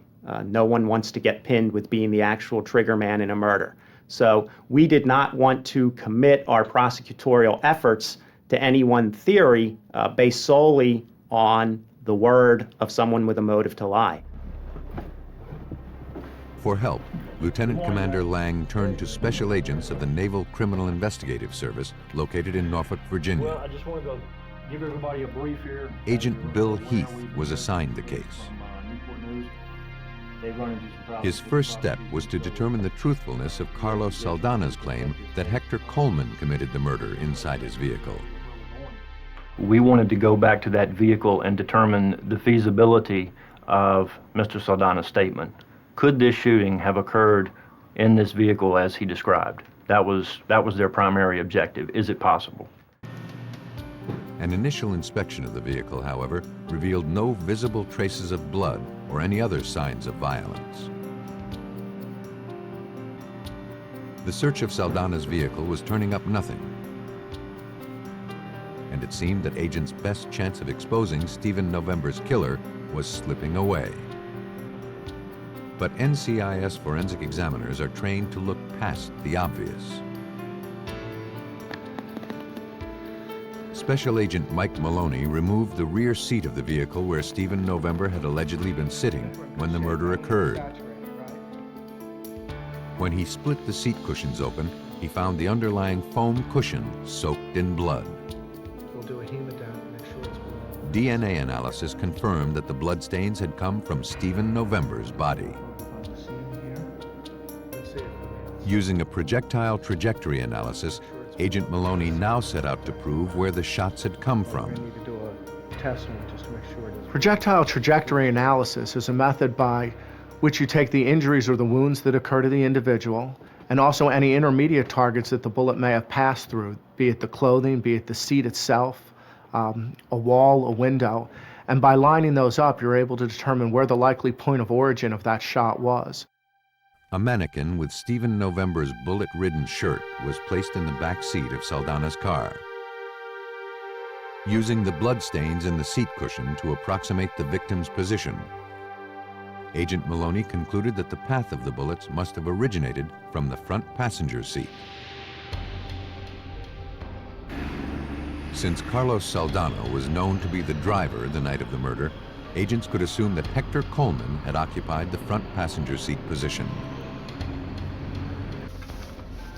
But for Special Agent Heath, that was not enough.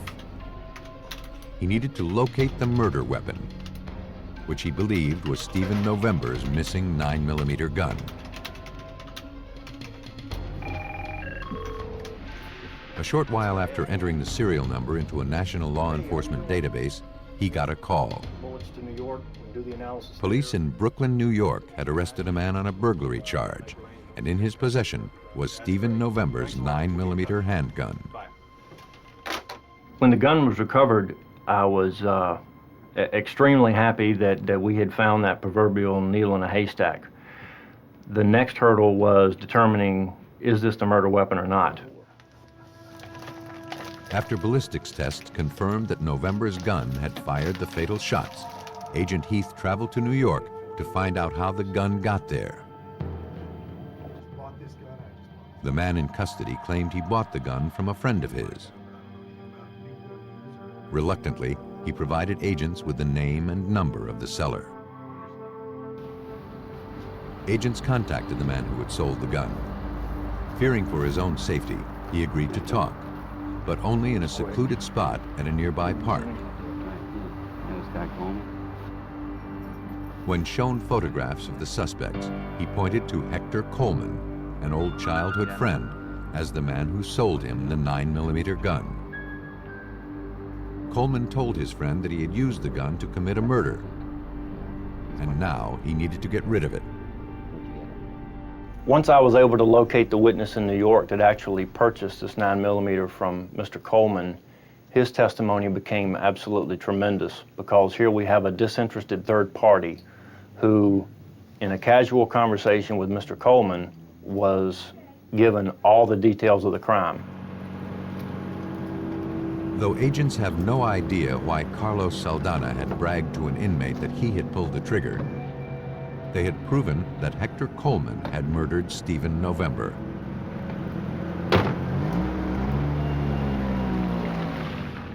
Agents believe that before entering the convenience store, November asked his friend Hector Coleman to hold on to his 9mm gun. After driving away, Coleman said he wanted to fire the gun into the air. He asked November to make sure there were no police around. When the young sailor turned his back, Coleman shot him. He then robbed him of nearly $2,000 in tax refund money. Then had Saldana drive to a remote location where they dumped the victim. Saldana later claimed that Coleman threatened to kill him too if he told anyone about the murder. Carlos Saldana pled guilty to 1 count of accessory and 2 counts of false official statements. He was sentenced to 8 years confinement. A general court-martial was convened for Hector Coleman on August 18, 1999. He was found guilty of the robbery and murder of Stephen November. He was sentenced to life without parole in a federal prison. Violent crime poses a threat to every segment of society. But when a murder occurs within the United States Navy and Marine Corps, it falls to special agents of the Naval Criminal Investigative Service to make certain that no one escapes military justice. In Northern California, a man sacrifices everything to prove his sister's death was no accident. A sympathetic detective with a brilliant theory becomes his only ally.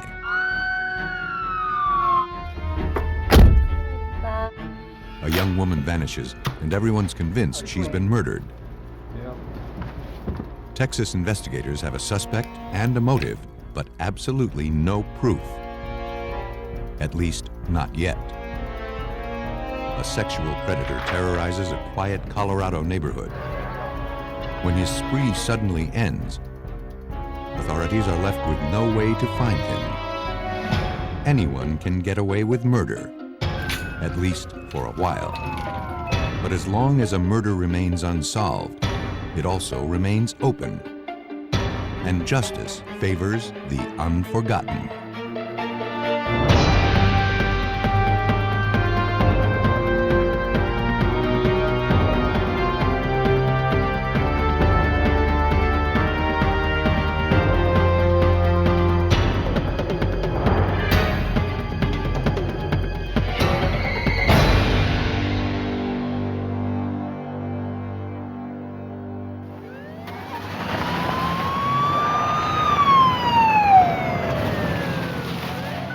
In this episode, some of the names have been changed.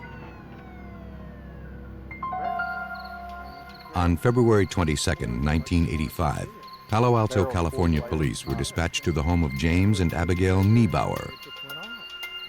56-year-old James Niebauer told the officers that his wife Abby, one of Northern California's most acclaimed poets, had been accidentally shot. When officers made their way inside, they found the 47-year-old mother of 3 dead on the kitchen floor. She had suffered a massive shotgun blast to the chest. Police collected a partially disassembled antique shotgun lying on the floor a few feet from Abby's body.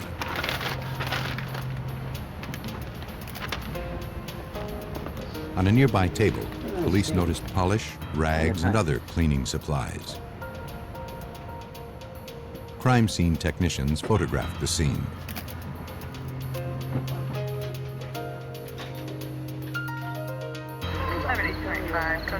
James Niebauer, a physical education therapist for a local public school system, explained what had happened. He said that his wife had left to run errands earlier that afternoon. James had just returned from a skiing trip with his youngest son. He worked to finish restoring an antique shotgun that he planned to give to one of his children as a gift. When Abby returned home a few hours later, he was anxious to show her the progress he had made. While she was admiring the workmanship on the barrel, the shotgun inexplicably fired. James had no idea that the old gun was loaded, nor could he explain why it fired. He couldn't believe that his wife of 27 years was gone. At autopsy, the coroner established the official cause of death as a gunshot blast to the victim's heart. Abby's death had been instantaneous. The examiner also studied the powder burns left on her blouse. Based on their size and location on the sleeves, he concluded the burn patterns were consistent with James's story, that Abby had been reaching toward the barrel when the shotgun misfired. But as news of the shooting began to spread through Palo Alto, Abby's friends came forward to police, convinced that her tragic death was anything but an accident. One close friend told police that James and Abby's 27-year marriage had turned bitter in recent years.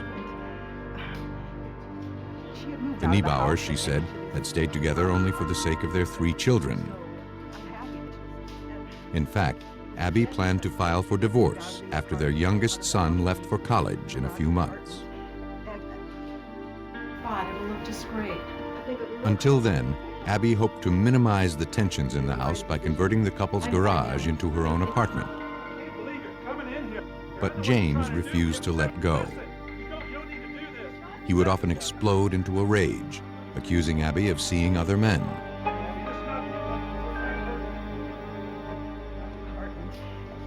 Abby began to fear for her own safety. Despite James Niebauer's story to the contrary, friends were convinced that Abby would never have approached him as he held a weapon.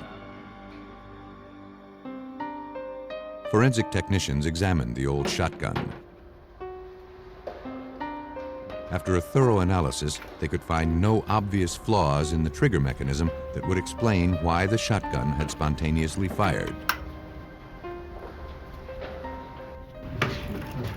Nevertheless, when police reviewed all of the facts of the case, they concluded that Abby's death was consistent with an accidental shooting. The shotgun and Abby Niebauer's clothing were returned to her husband.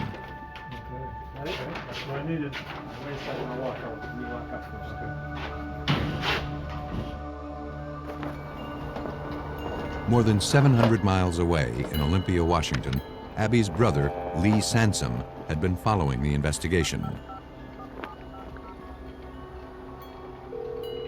Aware of his sister's turbulent marriage, he also refused to accept that her death had been an accident.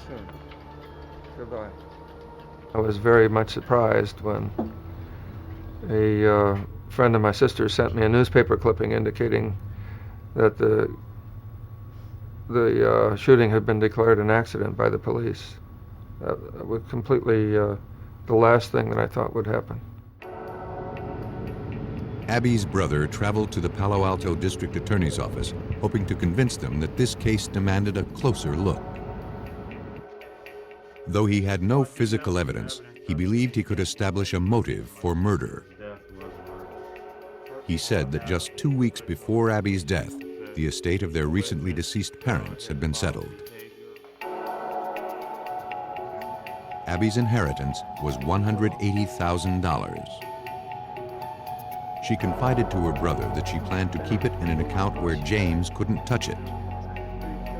However, if Abby died before her divorce was finalized, the money would automatically go to James Niebauer, which is exactly how it was playing out. But ultimately, authorities weren't swayed. And Lee Sansom quickly realized that if he was going to find justice for his sister, he would have to come up with solid physical evidence on his own.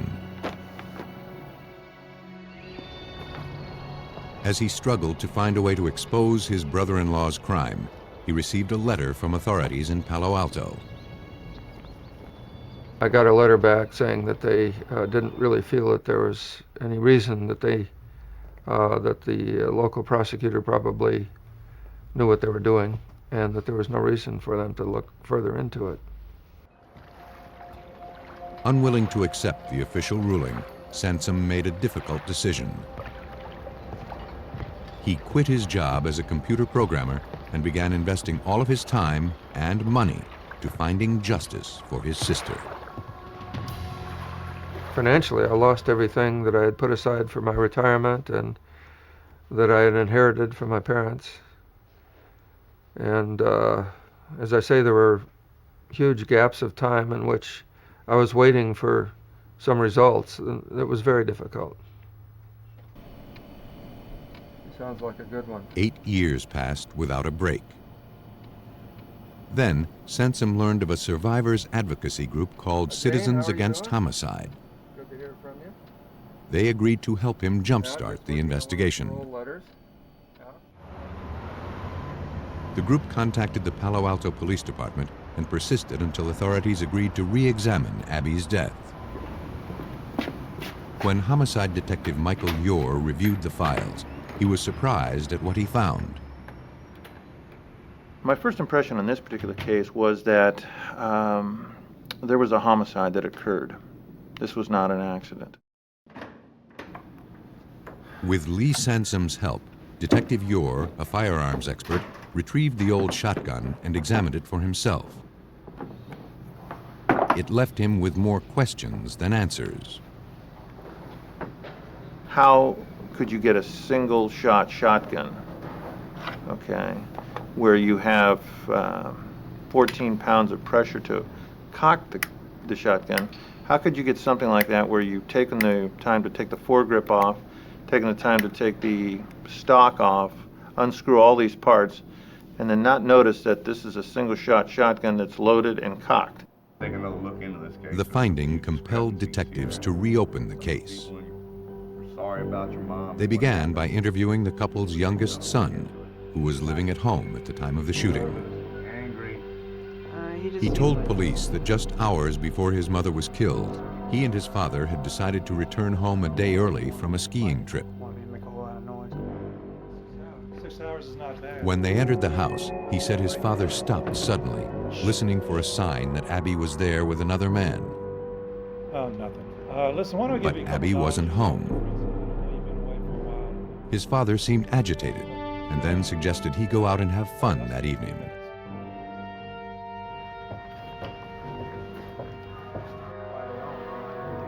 The son thought this was peculiar, since his dad rarely let him go out, even on weekends.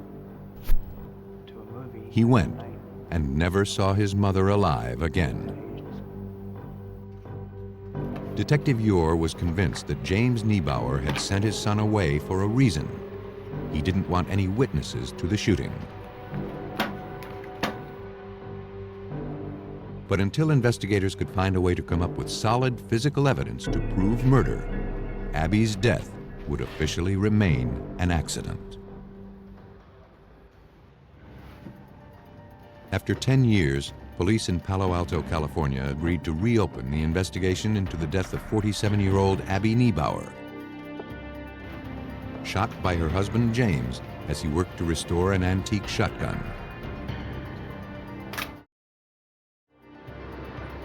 Though they now suspected she had been murdered, investigators lacked the physical evidence to prove it. Convinced that something had been overlooked years before, Detective Michael Yore examined the coroner's report. The medical examiner had stated that the powder burns on Abby's sweater were consistent with her reaching out toward the gun barrel when it fired. When Detective Yore viewed the photos for himself, he came to a different conclusion. The powder burns, he noticed, were on the outside forearm area of the sweater. That doesn't match up with somebody reaching out and being shot directly into the chest. So that's what initially caused me to sit back and say, how else could it have happened? Once again, on the 21st of To find out, Detective Yore devised his own forensic experiment using the antique shotgun. With mannequins donated from a department store and white dress shirts from his own closet, the detective set out to replicate the powder burns on Abby's clothing, using James's version of events as his starting point. 22 inches from high. But that scenario failed to reproduce the same patterns. The arm. Yore continued to adjust the position of the mannequin's arms and his firing distance. After several days of test firing, he was finally able to replicate the burns on Abby's clothing. At 11 inches away, the shotgun blast produced identical burn patterns. And the defensive position of the arms suggested that Abby Niebauer knew what was about to happen to her. And now this changes the scenario from she was looking at the bright colors that were on the weapon itself, voluntarily having a shotgun placed at her heart and doing it with her consent, to her now having a shotgun placed at her heart and her in an Alfred Hitchcock terrified position. An independent forensics authority confirmed Detective Yore's test results. And now, the Palo Alto District Attorney was convinced that James Niebauer had murdered his wife. James Niebauer, now 69 years old, was arrested at the Seattle-Tacoma International Airport as he returned from a trip to Germany. He was extradited to California, where he stood trial for the murder of his wife. Police believe that James Niebauer recognized his marriage was over. And the only way to cash in on Abby's recent inheritance was to kill her before the divorce was finalized. Abby, can you come here for a minute? After sending his son out of the house, James loaded and cocked the old shotgun and waited patiently for his unsuspecting wife. As she stepped into the kitchen, he fired, killing her instantly.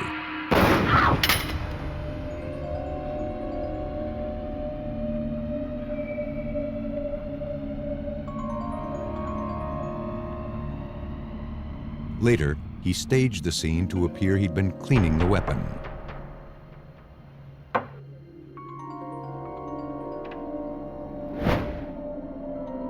In 1999, James Niebauer was convicted of first-degree murder and sentenced to 27 years in prison. For the victim's brother, Lee Sansom, it was the end of a long struggle for justice, but not the end of the mystery. I still wonder why Jim Niebauer could take my sister's life after being married to her for all those years, and do it in not in an angry way, but in a carefully planned way. And I still wonder how he could do that. Though some homicide investigations can linger for years without a break, justice has a long memory. And advancing forensic technology can heat up an otherwise cold case. Houston, Texas, July 25, 1987. In the afternoon hours, a road crew working along a rural highway prepared to finish up their day's work. Without warning, a passing motorist suddenly opened fire. One of the workers was hit in the leg. A co-worker managed to get the pickup truck's license number as the vehicle sped away. The information was quickly called into the Harris County Sheriff's Office. Within a few hours, Detective Marcel Dion had traced the tag to a car dealership owned by a man named Michael Neal. Police went to the car lot to interview Neal about the shooting.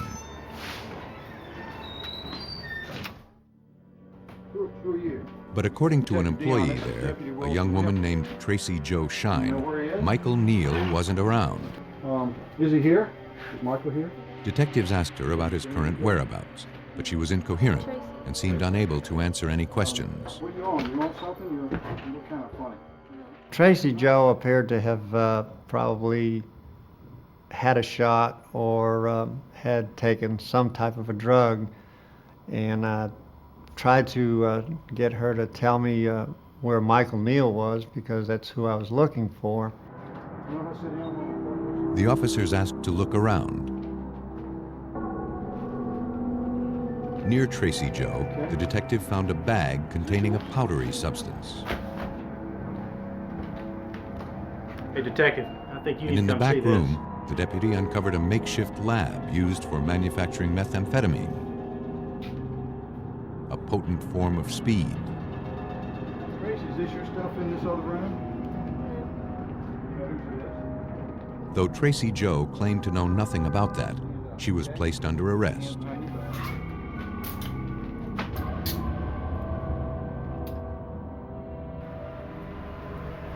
Bobby Neal, Michael Neal's brother and co-owner of the car dealership, was also arrested on drug charges.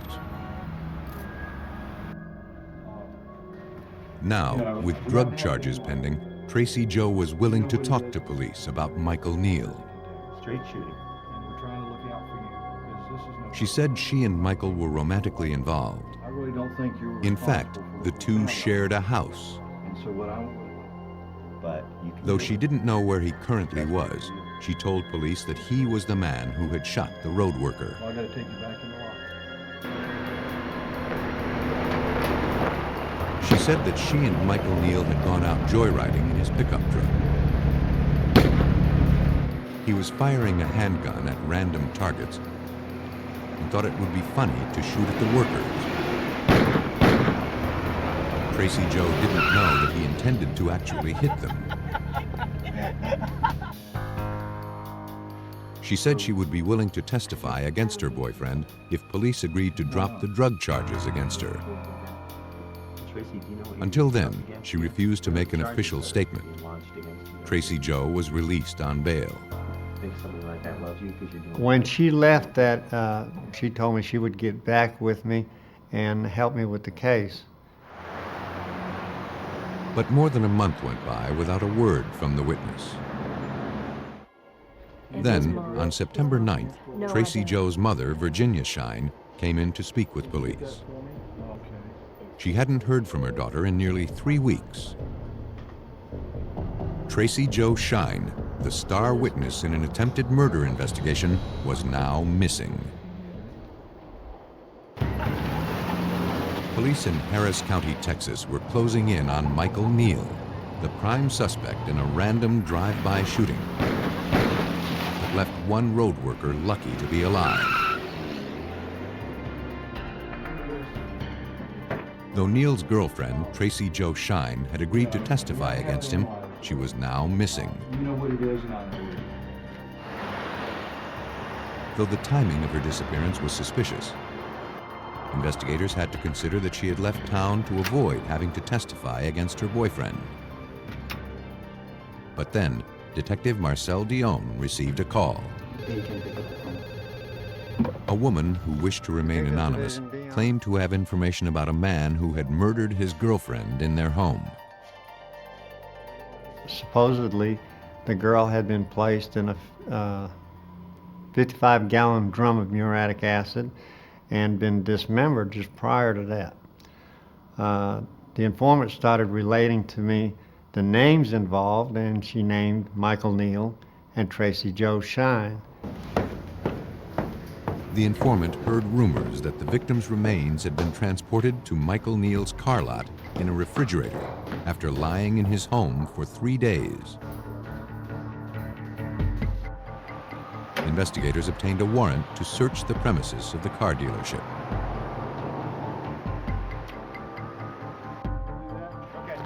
Though Michael Neal was not at work, Harris County authorities began searching the area. On the side of the building, technicians found an abandoned refrigerator. It was unplugged and wide open, as if it were being aired out. It appeared to have been recently cleaned, but as examiners soon learned, not thoroughly enough. Debris still clung to its surfaces, including what appeared to be a small fragment of flesh. Investigators collected the sample and sent it off to the lab for analysis. In 1987, DNA testing was in its infancy and required large samples. With such a small sample to work with, examiners were only able to conclude that the DNA extracted from the refrigerator was human and that it had come from a female. The process had consumed the entire sample, precluding any further testing. For investigators, the finding of female human tissue, however, supported the anonymous caller's statements that Tracy Jo Shine had been murdered.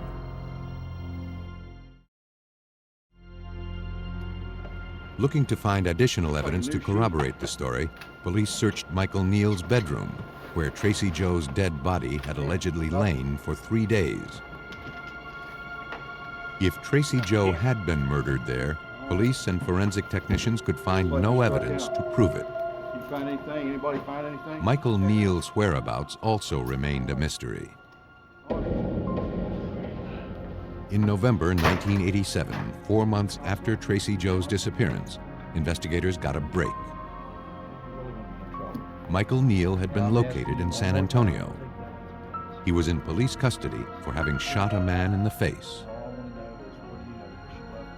Through his lawyer, Michael refused to make any statements about Tracy Jo Shine's whereabouts.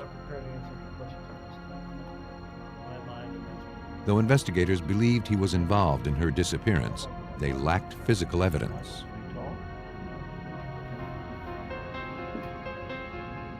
If you bring a case like this in front of a jury, and a jury says, well, you know, what if we convict this guy and then Tracy Jo shows up? And it's very hard to, when somebody disappears, to assume that this person is dead. Investigators would have to find another way to make their case. They interviewed dozens of inmates serving time with Michael Neal, hoping the suspect had bragged about the murder. But other than rumors, no one had any useful information. For months, detectives searched the surrounding area, hoping any sign of the missing woman would turn up. But the investigation into Tracy Jo Shine's disappearance turned cold. And it would remain that way for the next 12 years.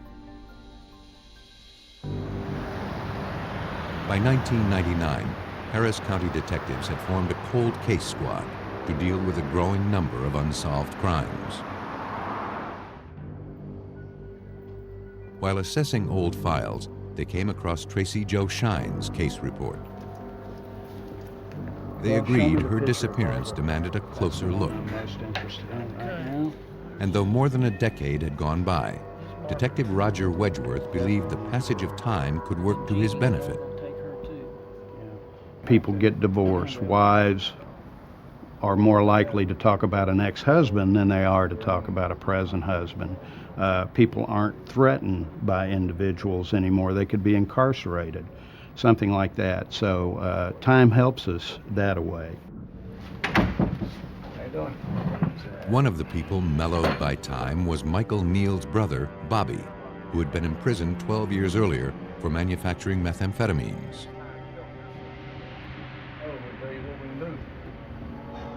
His parole hearing was coming up, and now he was willing to tell what he knew. Whatever. Bobby said that about the time Tracy Jo disappeared, he'd gone over to his brother's house. He found Michael in the garage, trying to load a taped-up refrigerator into his pickup truck. This thing out of here. Where do you want to put it? Gonna put it in the truck. The place reeked, and Michael was burning incense to cover the smell. Bobby helped his brother put the fridge on the truck. Then they drove it to the car dealership and unloaded it. What happened to her? And he told Bobby said he had no idea what was inside. Though he was being cooperative, investigators felt he had not told them everything. We felt that Bobby had seen her body in the refrigerator, and we wanted him to tell us. And we felt that because he was incarcerated at that time, that we could possibly pressure him to tell the truth. But the suspect's brother wasn't talking. Would you like some help with that? Still, the information he provided focused the investigation once again on the refrigerator. You work with us, we'll see what we can do. And fortunately, Detective Marcel Dion, who had worked the case 12 years earlier, had made certain that the evidence remained in police custody. I don't know how many times everyone tried to get me to release that refrigerator so that they could get rid of it out of our property room, and I wouldn't let it go because I knew that was the only real piece of evidence that we had. After dismantling the appliance, technicians went to work searching for evidence.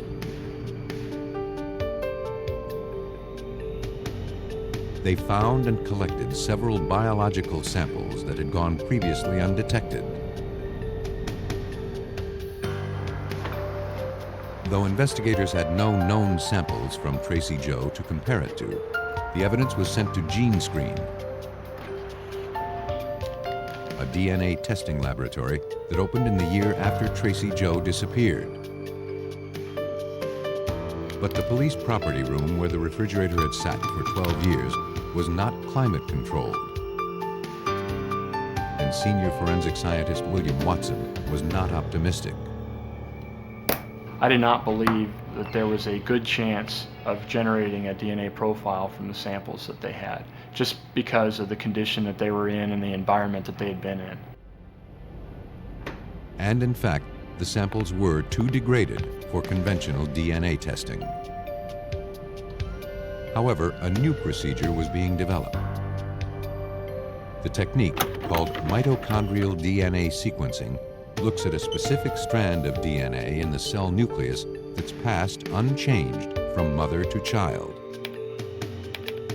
Potentially, examiners could determine if the latest evidence recovered from the refrigerator had come from the biological child of Virginia Shine. It was the perfect type of case for this sort of testing because every other type of testing had been exhausted.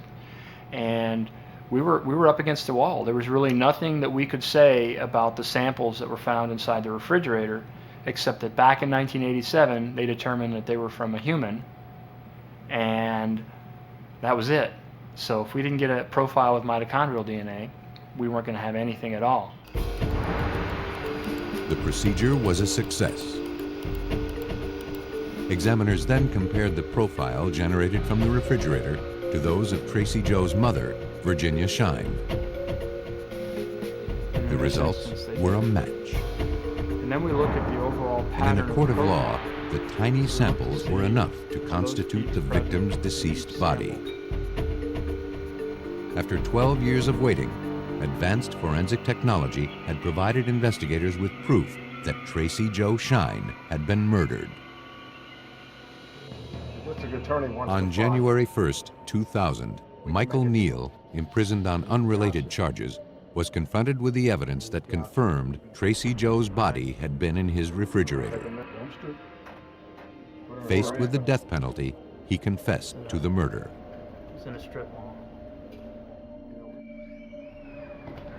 He said that after learning that Tracy Joe was cooperating with police in the road worker shooting investigation, his anger turned deadly, and he strangled her to death. 3 days later, he cut up her body, placed it into the refrigerator, and then disposed of the remains.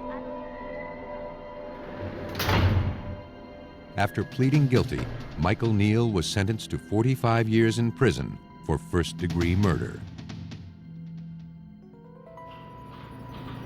When tackling a crime, investigators face two scenarios: a lack of clues to fit the suspect, or a lack of suspects to fit the clues. Fort Collins, Colorado, August 29, 1989. In the early afternoon hours, a real estate agent was showing prospective buyers a home in a desirable neighborhood. As they made their way into the master bedroom, they stumbled upon a gruesome find. The current homeowner, 39-year-old Sarah Dean, lay dead on the floor. After receiving the frantic 911 call, officers from the Fort Collins Police Department rushed to the scene.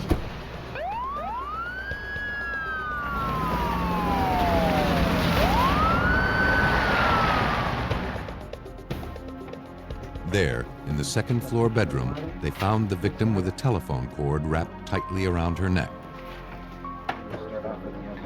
Sarah Dean had also been sexually assaulted. Right.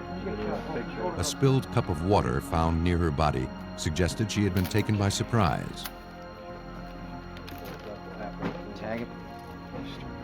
Police searched the nearby bathroom. Chances are this has got a lot. In the bathtub, they located debris that had been tracked in from the outside. The window was unlocked. For investigators, this marked the killer's likely entry point. Looking to uncover additional evidence, crime scene technicians applied a laser wand throughout the area, which causes the proteins found in bodily fluids to fluoresce. The laser exposed several stains. Take a picture of this down here for me. The samples were collected and preserved as evidence.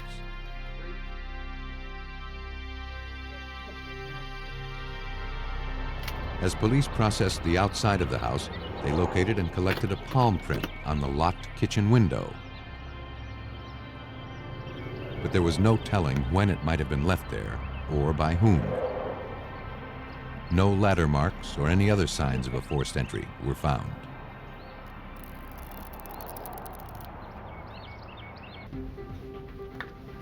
At autopsy, the medical examiner confirmed that Sarah Dean had been brutally beaten before being sexually assaulted and then strangled to death. The medical examiner collected additional biological evidence. And blood typing analysis confirmed that it matched all of the samples collected from the crime scene. It had all originated from one individual. Police turned to the recovered palm print to tell them who that was. Though the lift had provided a clear image of the palm print, a search through databases containing fingerprint records turned up no matches. Until investigators could find a way to tie all of the evidence to a suspect, Sarah Dean's killer would remain a free man. Police in Fort Collins, Colorado struggled to solve the brutal rape and murder of 39-year-old Sarah Dean. And though they had collected incriminating physical evidence at the crime scene, they had no solid suspects to link it to. Using photographs taken at the scene, investigators worked to develop a profile of Sarah's killer. The guy cleaned up. To reach the unlocked second-floor bathroom window, the suspect had to climb a fence, grab the gutter pipe, and then swing onto the roof. For investigators, that suggested that the perpetrator was young and agile, most likely a teenager. With an overwhelming amount of physical evidence to prove murder, Lieutenant Jim Broderick needed to find a way to identify the suspect. I guess there was kind of a sense of confidence the whole time we were working it, is that we were finding evidence of the intruder. It was just a matter of identifying who the intruder was. Lieutenant Broderick ran the victim's name through the law enforcement database. Sarah Dean's name had recently been entered into the system. She had filed a police report 10 days before she was murdered. 24-230. According to the reports, Sarah called police after returning home late one night to discover that her home had been robbed. Among the items stolen were a tape player, a red and blue gym bag, 2 bottles of wine, and several pairs of black underwear. But the responding officers had found no signs of forced entry and no clues to the robber's identity. That investigation quickly went cold. For investigators, the fetish aspects of the robbery and the sexual nature of the homicide made it easy to connect the two crimes. Lieutenant Broderick speculated that the robbery might have been a sort of dress rehearsal for the young suspect. He knew the general layout of the house, may have even known, based on the amount of time that he'd spent in the house, that on the prior occasion, 10 days earlier, that certain windows aren't locked. Even though the evidence suggested the crime of a stranger, investigators couldn't yet eliminate the possibility that the killer was someone she knew. Police interviewed Sarah Dean's co-workers, friends, and acquaintances, starting with her fiancé. He told police that he and Sarah had recently become engaged and planned to marry in a few months.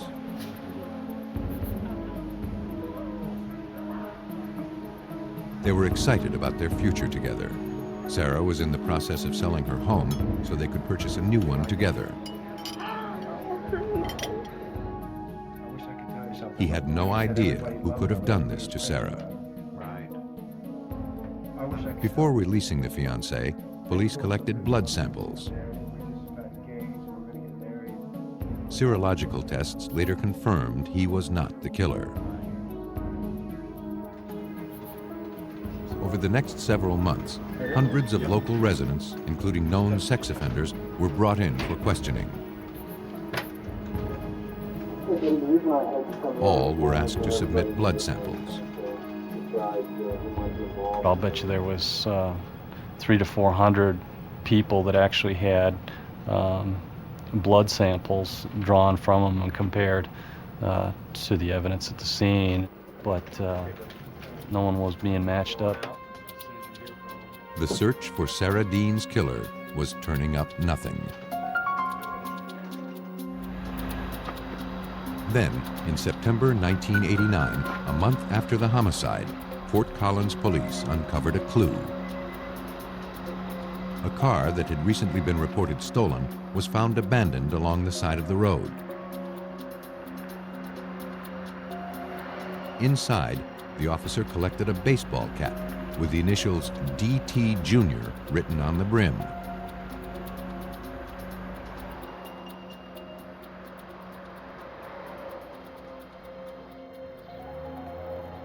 Believing teenagers had stolen the car, burglary detectives contacted area high schools and looked for students with those initials. Thanks for coming in. I'll take a seat there for me, okay? They found one.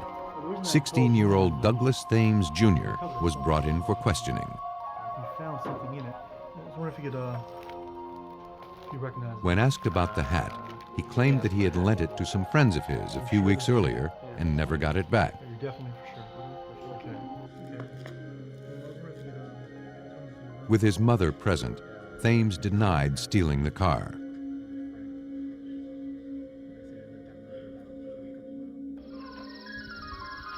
Within a few hours, police had located the two young men.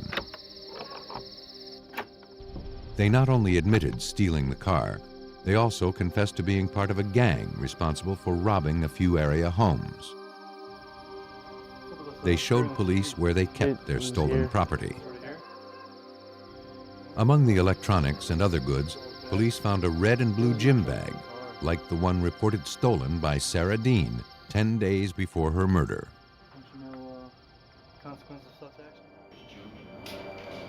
Officers confronted the teenagers with the evidence linking them to the homicide. But the boys denied any knowledge of it. We did catch up. And they refused to divulge the names of other teenagers involved in the robberies. Police collected blood samples and palm prints, but none matched the evidence recovered from the crime scene.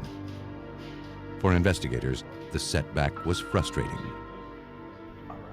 Over the course of the next 4 to 5 years, there's just nothing coming in. I mean, there's good leads based on people arrested in other jurisdictions for similar crimes, but you know, you do the serological testing, and it just doesn't match up with our crime scene. 6 years after Sarah Dean was found brutally murdered in her home, police were no closer to finding her killer. By 1995, 6 years had passed since 39-year-old Sarah Dean was found sexually assaulted and murdered in her Fort Collins, Colorado home. Though police had collected an overwhelming amount of physical evidence from the crime scene, they struggled to link it to a suspect. The case had ground to a halt. But in July of 1995, all of that changed. A heating technician working on a furnace in a rented house made a strange discovery.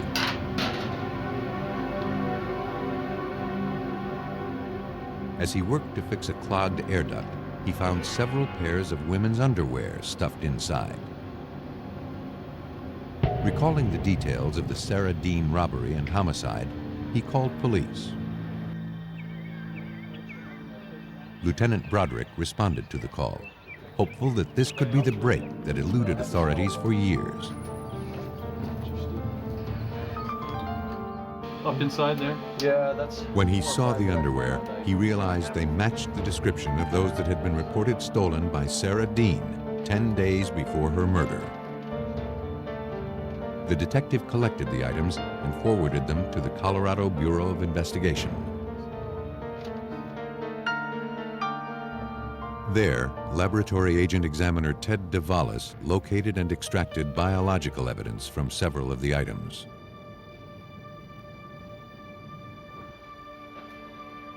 Even though the samples had sat for 6 years in a furnace air duct, Agent DeValis was confident that new DNA technology would allow him to obtain valuable evidence. I would have been concerned of doing the old ABO typing and some of the protein markers, which are more subject to degradation. DNA is very stable, and again, what we do is we always go ahead and try to develop a DNA profile to see if we can be successful or not. DeValis was able to develop a genetic profile of the suspect from the evidence recovered from the underwear. When that was compared to the biological evidence recovered from the Sarah Dean crime scene, DeValis concluded that all of the samples in this case had originated from one individual.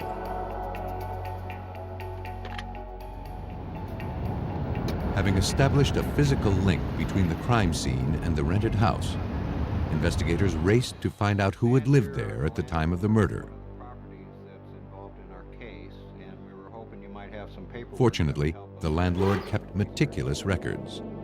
He told police that in August of 1989, the house was rented to a family who had a few teenage boys.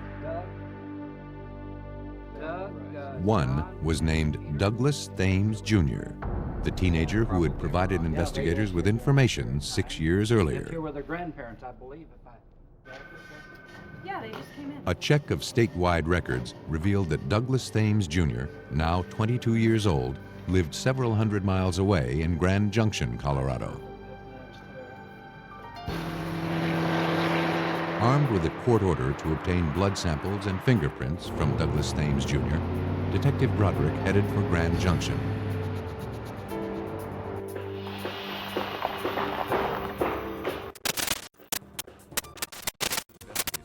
With Thames at his job site, where he worked as a roofer.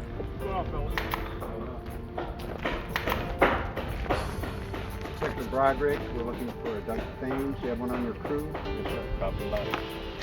He was taken in for questioning. You mind coming down for us to talk today? After several hours, Thames remained uncooperative with police. Doing all right, Douglas? In what city? Convinced he was hiding something, investigators took handprints and collected blood samples before releasing the suspect. Go straight up.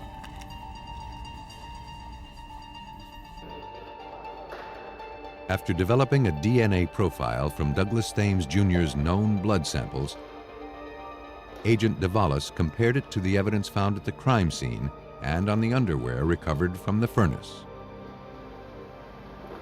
All of the samples matched. Fort Collins police had found Sarah Dean's killer. Police returned to Grand Junction, this time with an arrest warrant. You have the right to talk to a lawyer and have Douglas Thames Jr. was taken into custody and charged with the 1989 murder of Sarah Dean.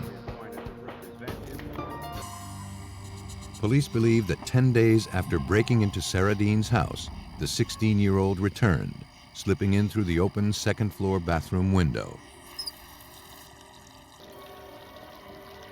Thames caught his victim completely off guard. Sarah Dean probably never knew what hit her. For the crime of first-degree murder, Douglas Thames Jr. was sentenced to life. When a homicide investigation goes unsolved, some killers feel safe to put their deeds behind them. Armed with patience and the latest forensic technology, investigators can heat up a cold case and find justice for the unforgotten.